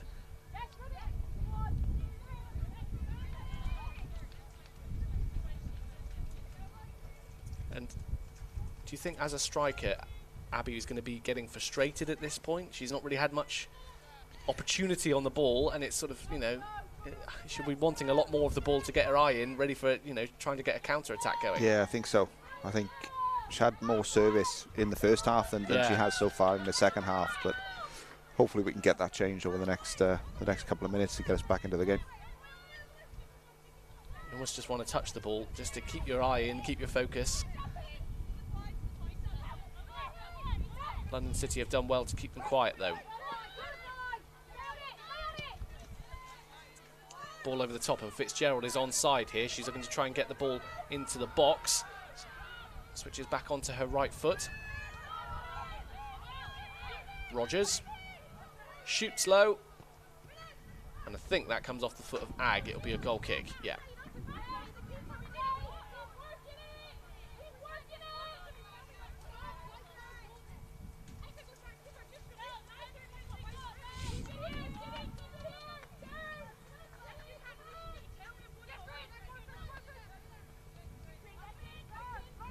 Aspin's clearance is blocked, and it finds Hopcroft.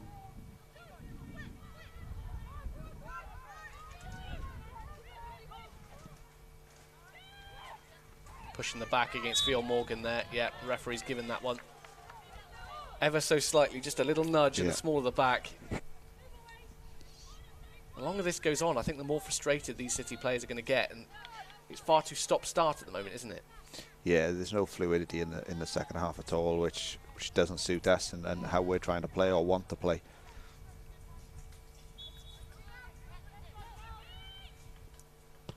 Cross comes in. Murray could be underneath this one. It's still bouncing around though. Primus will try and hook it in. Still not quite away. Moyer's underneath that one. Rogers wants to put it back in there if she can. Well read by Bull. Harrison now finally gets a touch on the ball, but there's no help up there for her.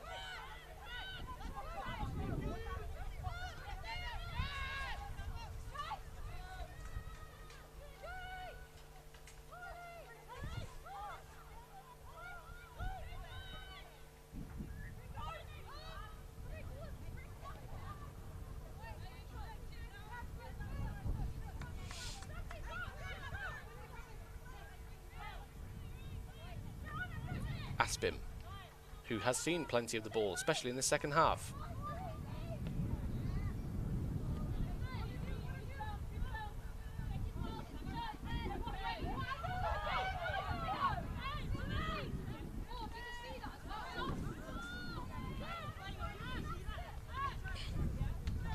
Is there anything you think, James, that Lauren can do at this point to try and change it up a little bit? How do you know, try and get that fluidity back? I think the second half, London are doing a really good job of stopping that from happening. You know, they're breaking the game up. They're making the game quite messy, actually, as we've just kind of seen there. But so I think it's really difficult. I think the biggest thing Lauren probably needs to do now is to make sure there's no frustration creeps in too much for the players, so that we start focusing on that rather than trying to get back into the game, because I think that's always a danger when the game isn't going your way. Yeah.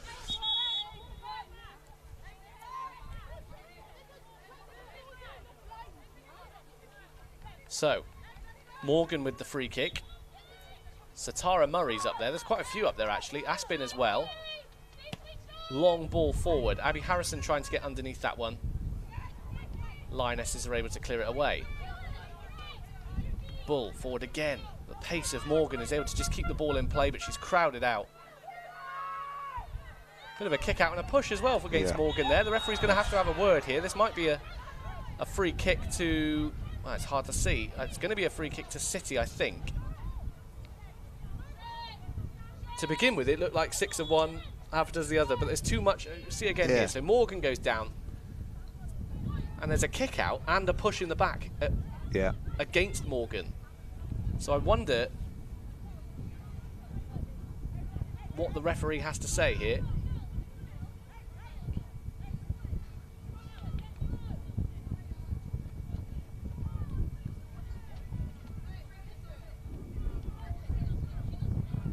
Decision to be made by the referee. It's hard to tell even if this is going to be a free kick to City or if it's just a drop ball. I don't know, but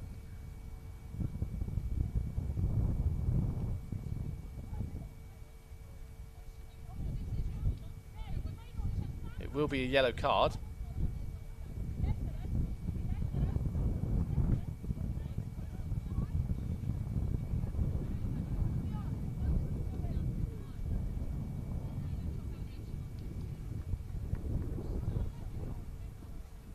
So it is a free kick, I think. Okay, so it will be a free kick to Bristol City.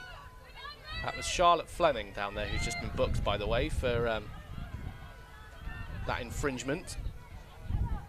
So a dangerous position for City to have this free kick in. It seemed totally unnecessary as well, really. I mean, London had won the ball back. There were 2 players around Fionn. She was never going to win it back.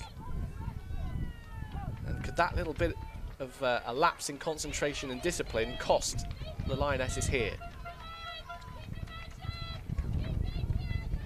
So, Bull with the free kick towards the back post. Keeper's underneath that one and takes it superbly well. Has to be said. Surrounded by red and blue shirts. That's a great take. A lot of pressure on her then. Not a bad free kick either. Puts it right into that dangerous position. But the keeper does really well.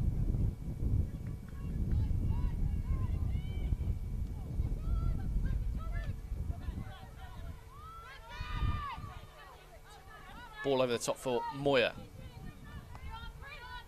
Able to control it up against Lazelle. Lazelle stops her initially, but it goes all the way through to the back post. But there's nobody there.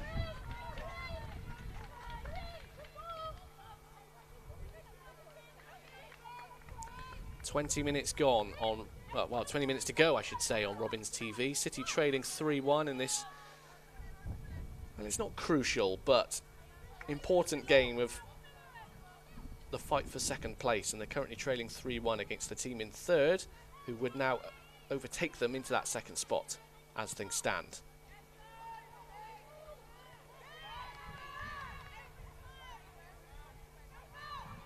Powell with the throw. Pulled back by the referee because she wanted it another 2 or 3 yards further back than that. And it's little things like that which just don't help, as you mentioned, City's momentum and just trying to... Yeah, it just stops the flow of the game for us a little bit. Not helpful at all.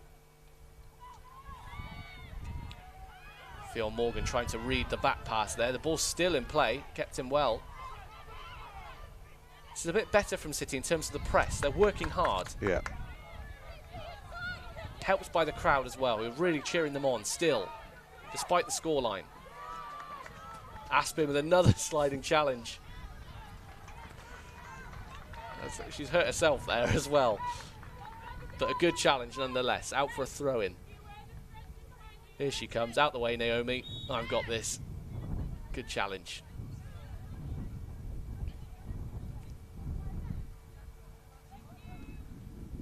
She might be a little bit more hurt than we thought there. She did pull up slightly, didn't she? Yeah. So,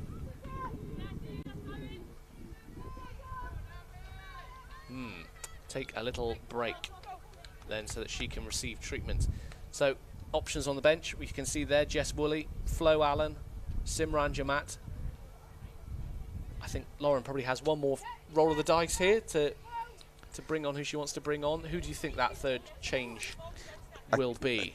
Depending upon what happens now with Brooke, but I think it's probably going to be an attacking player anyway, because I think we need to go for it now a little bit. So I think if we are going to make a change, I think it needs to be probably a forward player, or even if it's not a forward player, we may be able to bring somebody on and then reshuffle people who are already on the field and get them further forward, because I think we need to try and get that goal as urgently as we can now.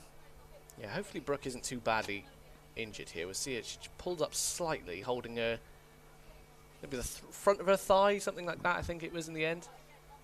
I'm interested to know from a coach's perspective what sort of things get said here at this point here when there is a break in play. 15 minutes to go, nearly. Yeah, I think it can change. I think today it's probably about the things we need to do, how we can create those opportunities. You know, so areas of play. But you know, as you can see, there's obviously Lauren, Jen, and Dan are all there, so they'll all have various messages that they might need to give to specific players. So there might be some individual stuff in there, or it may just be as a collective in terms of this is an area of the field you need to try and exploit. But I think it is very depending upon the game that you're playing in and what the situation of that game is.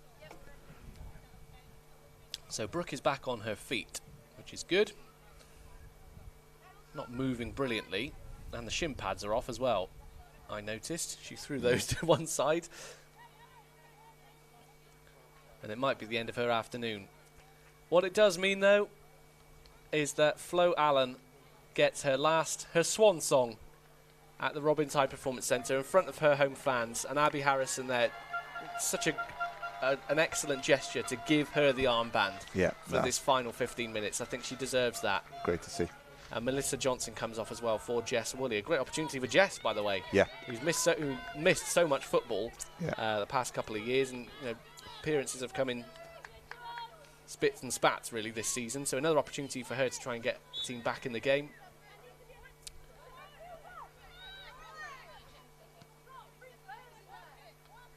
But City now with defending to do. For now. Nice ball through. Here comes Flo Allen.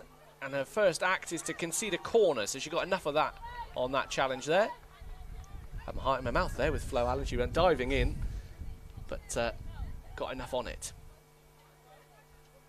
This will be an emotional 15 minutes for Flo. I'd have yeah, thought. I'm sure it would be. And again, a lot of these players in and around the club will have known her for a little while as well. So yeah, it would be an emotional 15.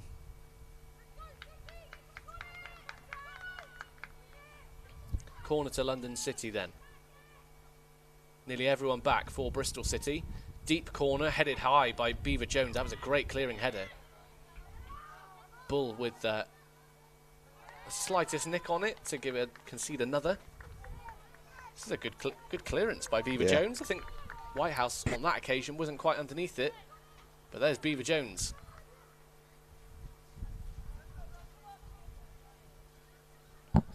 Take two.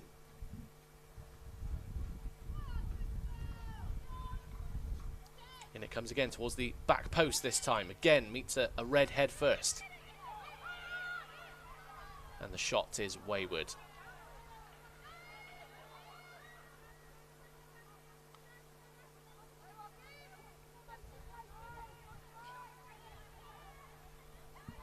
"15 minutes to go for City to try and find at least 2 goals in this game to keep themselves ahead of London City going into the final fixture of the weekend, next weekend. City travelling up north to Sunderland. London City hosting Blackburn.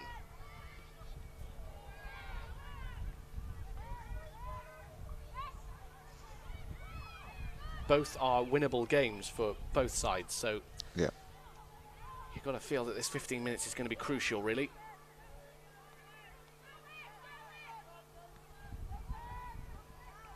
Davies switches play nicely as Harrison stayed onside here. She has, just about.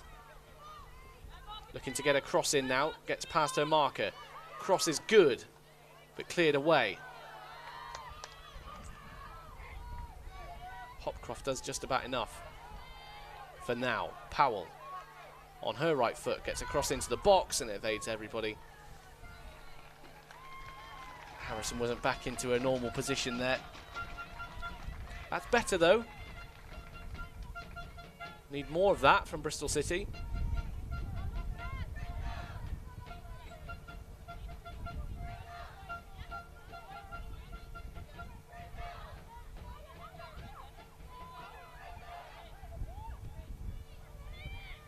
Thumped along. Murray should have enough to get there first. Excellent defending.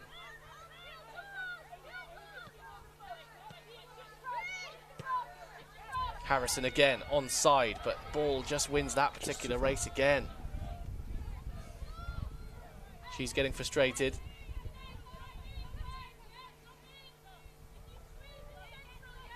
And still the time ticks on.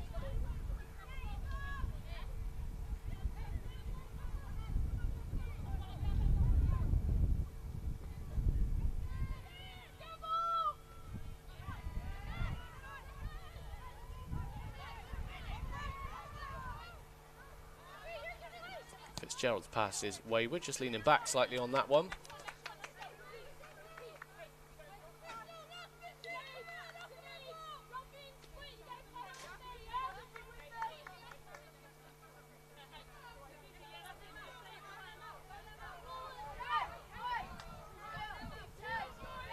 Allen with the throw.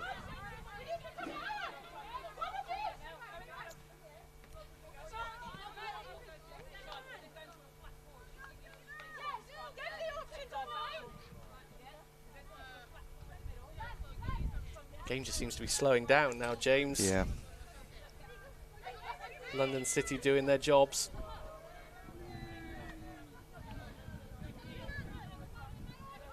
Morgan goes past a couple of challenges superbly, gliding forward, looking to play in Abby Harrison. Not this time. City fans calling for, we're going to score in a minute, I think I just heard. Well, they'll need to. There's only 11 minutes left of normal time.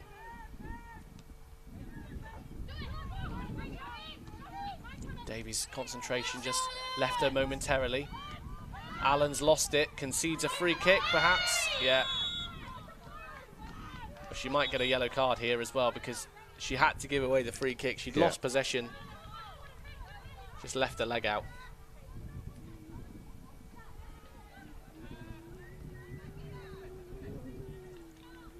Tactical foul, I think that one's called. Yeah, I think it was needed.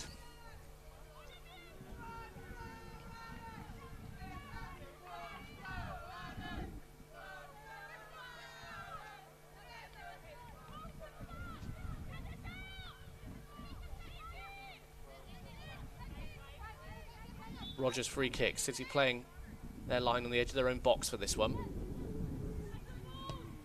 Rogers thumps it in, meets a red head first. City have to get out of their own half, you feel, pretty soon. They can't afford to be just playing the ball around in their own half now. These have got to be forward passes.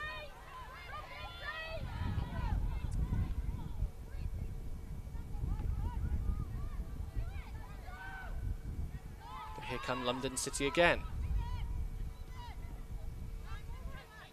Jess Woolley back defending there now. She's got possession.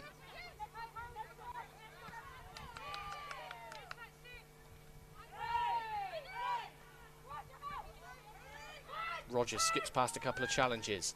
Morgan again just gets caught on the edge of the box there. It was a nasty little challenge. Caught her on the ankle, I think. Taken out a couple of times.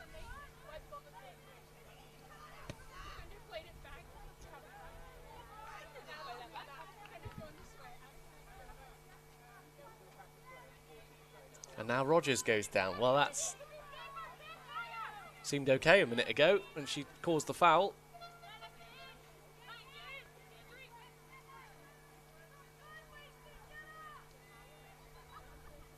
Another stoppage in play, and this must be so frustrating for those City players now. Yeah. They can't get anything going. They haven't got anything going in this whole second half, really. There are two teams, of course, so you have to give credit to London City for that.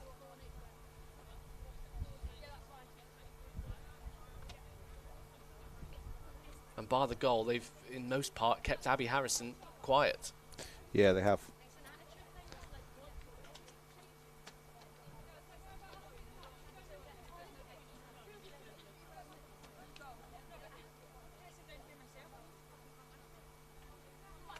She is the star player of this team, of course, Abby. This is what she can do. So this is the goal, if you've missed it, for Bristol City. They were 2-0 down. Abby Harrison flicks one round the corner and brought them back in at 2-1. So she knows where the goal is. And Abby, if there was ever a time to come up with another, it's in these final 8 minutes or so. We should get a little bit of stoppage time as well. We've had a couple of injuries on the field. Or injury stoppages, I should say.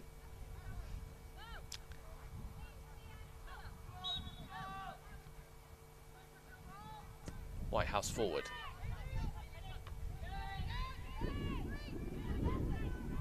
Murray looking to win that one. Ag's going to have a go from far out, and it's dipping back down, but not close enough to Whitehouse's goal. And it hits those nets behind. We've seen Abby Harrison score from that far out. Yeah, great vision to spot that. Not a bad effort, really. Yeah, it was. It was good. Lazelle. Lost again. Lazelle trying to switch players. A great pass to find Beaver Jones and an excellent touch as well. The Chelsea loanee in what could be her final game at the HPC. Charging forward now.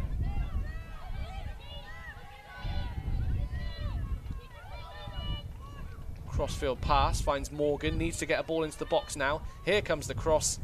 Gone over everybody, and the keeper on the line just manages to pick it up. So casual from the keeper. I thought it had gone out of play, but a great cross finds Jess Woolley. You'll see it again here. Morgan towards the back post, evades the keeper, and Woolley wasn't able to get anything on it. Completely deceived the goalkeeper, I think, that cross. Yeah, she got lucky then.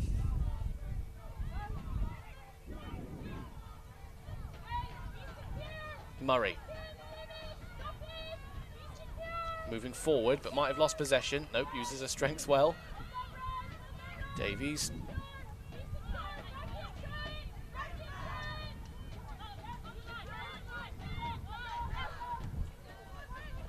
Beaver Jones knocks one through the legs of the defender. Excellent work and gets taken out. Surely a free kick. Yes, it will be. Great bit of skill that from Beaver Jones.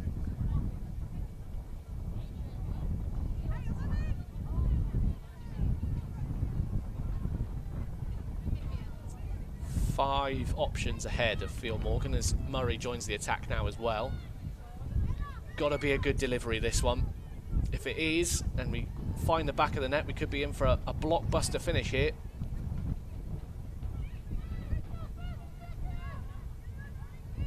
But it has to be now.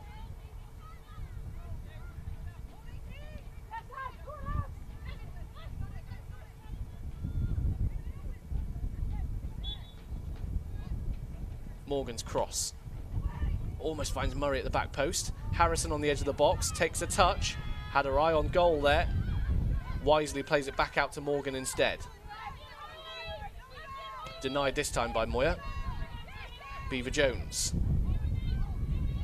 Needs some help. Davies. Harrison back into Davies. Can Davies get a cross into the box? Oh, it just stays in play by coming off the front of her foot. Should be able to. Well, there's two players down now. Another coming together between two players. Again, look like nothing really. We might see this again here. Ball comes sliding in now. It's coming together between two players. Neither player even had their eye on each other there, did they? Both had eyes for the ball. So change. Another change, which sees Powell come off. No, sorry, Field Morgan, I think, come off for Cataldo.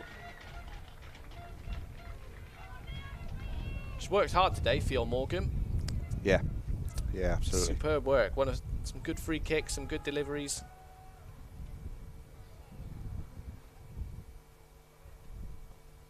Should be placed by Cataldo. Again, there's another player who's got enough pace and enough good delivery in it that it's almost a like-for-like change, really.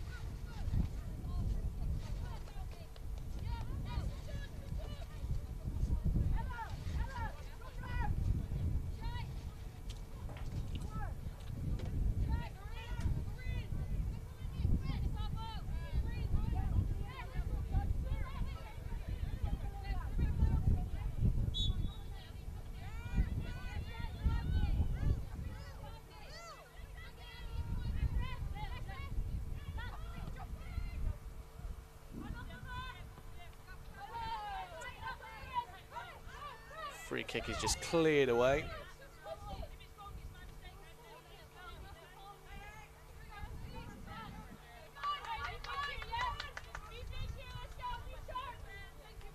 The ball is at the right end of the field at the moment for London City. Be quite happy with this. They'll be quite happy if they can get a fourth. Primus up against Murray, goes past her.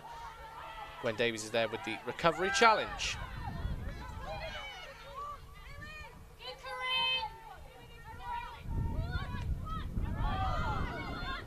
Play on with Moya. She's managed to find her way into a dangerous position here.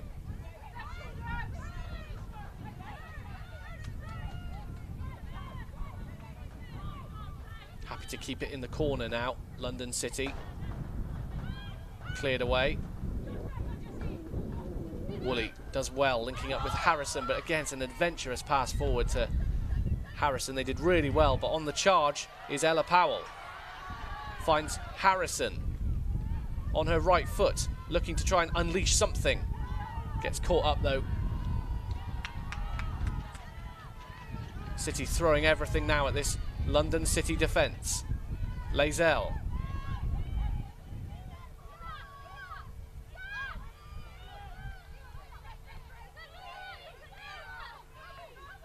Allen. It's a nice pass. Cataldo. Beaver Jones back out to Davies. City need to get the ball into the box here, ideally. Allen with the cross. Great ball in. Might find a red shirt. There's two City players down. And the referee, well, gives the free kick the other way, I think.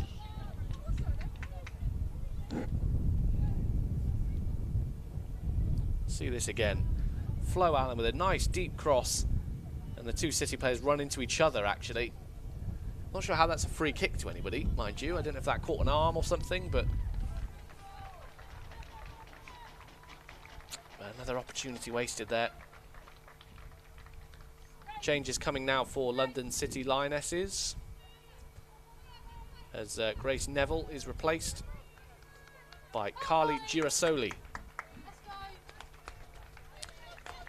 who, like Abby Harrison, by the way, is a Celtic fan, but came through and played for Rangers.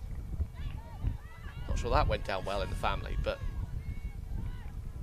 down south in London at the moment, and there'll be 5 minutes added on.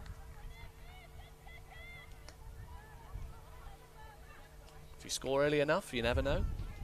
Yeah. Still time in this one. Ball is kept in play and smashed clear and out for a City throw.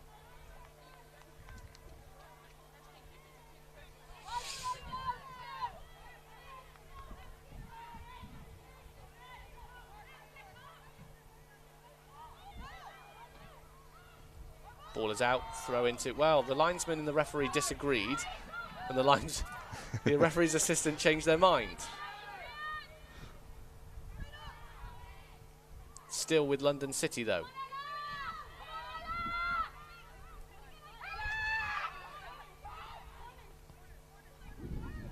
Ball out for Rogers. Should just run to the corner, no need to try and win anything there. Wastes enough time. Nice touch from Beaver Jones. Needs to battle to hold on to it, though. Here she goes now. This is the running forward of Beaver Jones that we've become accustomed to this season. Charging forward. Early cross and looking for Abby Harrison. Maybe a bit too early. Jumped the gun a little bit there. And London City just smash it away. Whitehouse with the throw.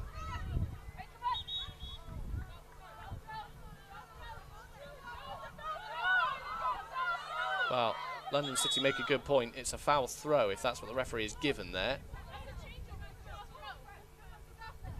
And it'll be a throw into London City instead. It did look a bit heavy-handed from Sophie Whitehouse there.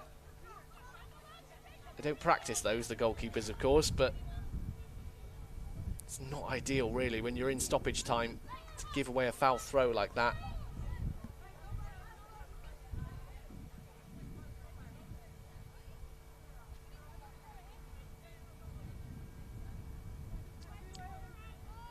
Lionesses in the corner where they want to be. One back, though, by the City defence, only for another throw-in.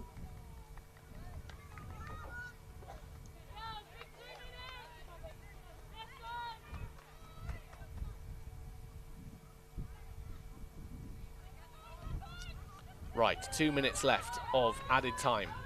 Woolley flicks it on. Harrison tries to play in Davies, or Bull on that occasion, I think. Flo Allen gets pushed in the back. We play on. That's a good save. Referee does give the free kick in the end. Nice little ball over the top from Rogers. Ag with the shot after pushing Flo Allen in the back. Ball forward is almost held up by Harrison. Wants a free kick, gets one. In a dangerous position. They've got to be quick, though, City, with this free kick. There's 90 seconds left of added time. It's got to be either a good delivery or a really good shot to beat the keeper. Needs something special now from Chloe Bull. And then we're into Hail Mary time.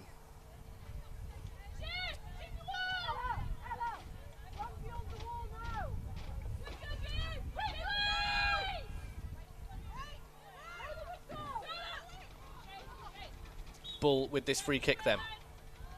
Does go for the shot. Dipping, but easy enough for the goalkeeper to save. Not a bad effort. It was a bit too straight. That was the only problem, but a good effort nonetheless.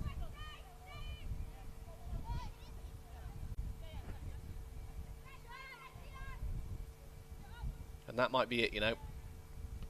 If City were to get back into this game, they needed that to go in, really.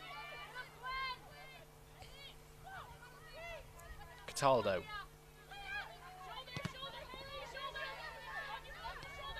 Back it goes to Flo Allen. All the way back to Whitehouse.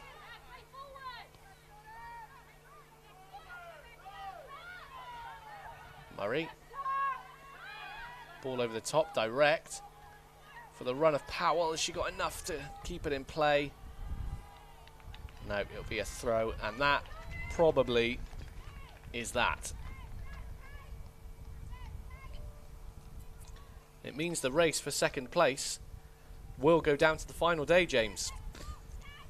Yeah, it's disappointing today. And like you said, though, it goes to next week and see what we can get out of that. Yeah, so final score at the High Performance Centre. City losing 3-1 here, and as I say, the race now goes down to the final day. City are currently third after that loss, 2 points adrift of London Lionesses. They will have to beat Sunderland next week and hope that London either draw. A draw would be good enough for City to maintain their second place, or a loss against Blackburn, of course. Not to be today.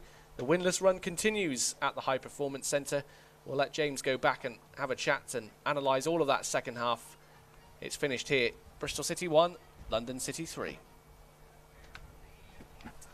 Thank you very much, Dan. Yes, we'll analyse that second half. Disappointing day for Bristol City in the end after this short break.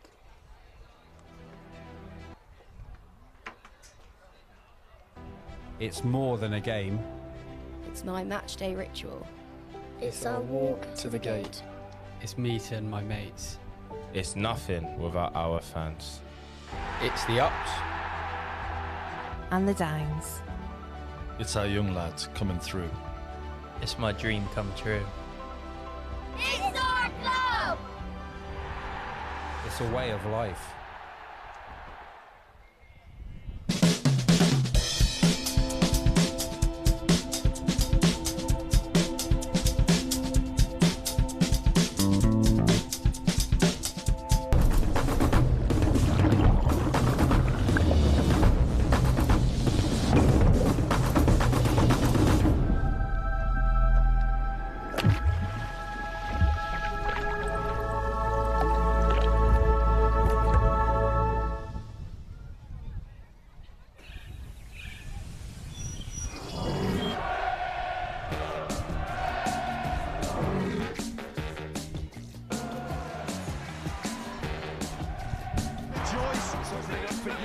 It's all about Randall. It's brilliant.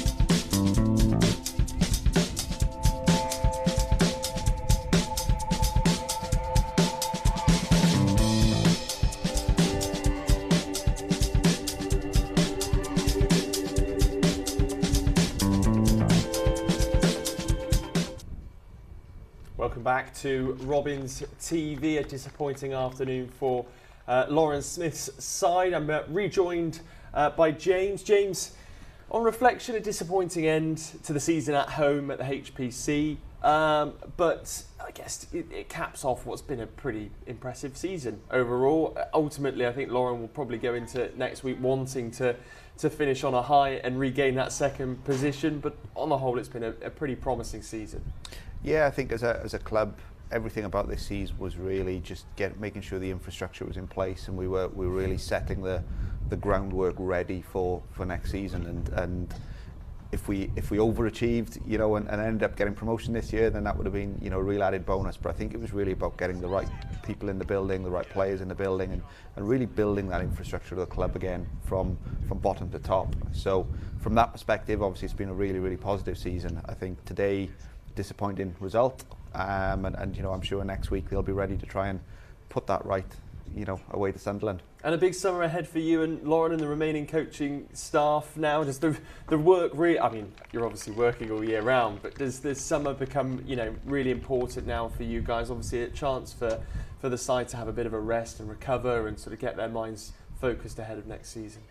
Yeah, I think as a staff we'll probably have a couple of weeks where we're you know, we can do other things, but I think Lauren will really be focused on her recruitment and making sure their planning and their preparation is ready for next season to take the first team up a level. You know, from a personal perspective, and the youth pathway is we're really looking at bringing those talented young players into the club that are not already here, but also making sure that the players that we already have within the programme are given the things that they need to next season really push on to make every age group, as I said, whether it's the 11s or the 21s or somewhere in between, to make them as competitive as possible, because Lauren wants and needs those players coming through the pathway. And so yeah, we've got a busy couple of months ahead of us as a staff.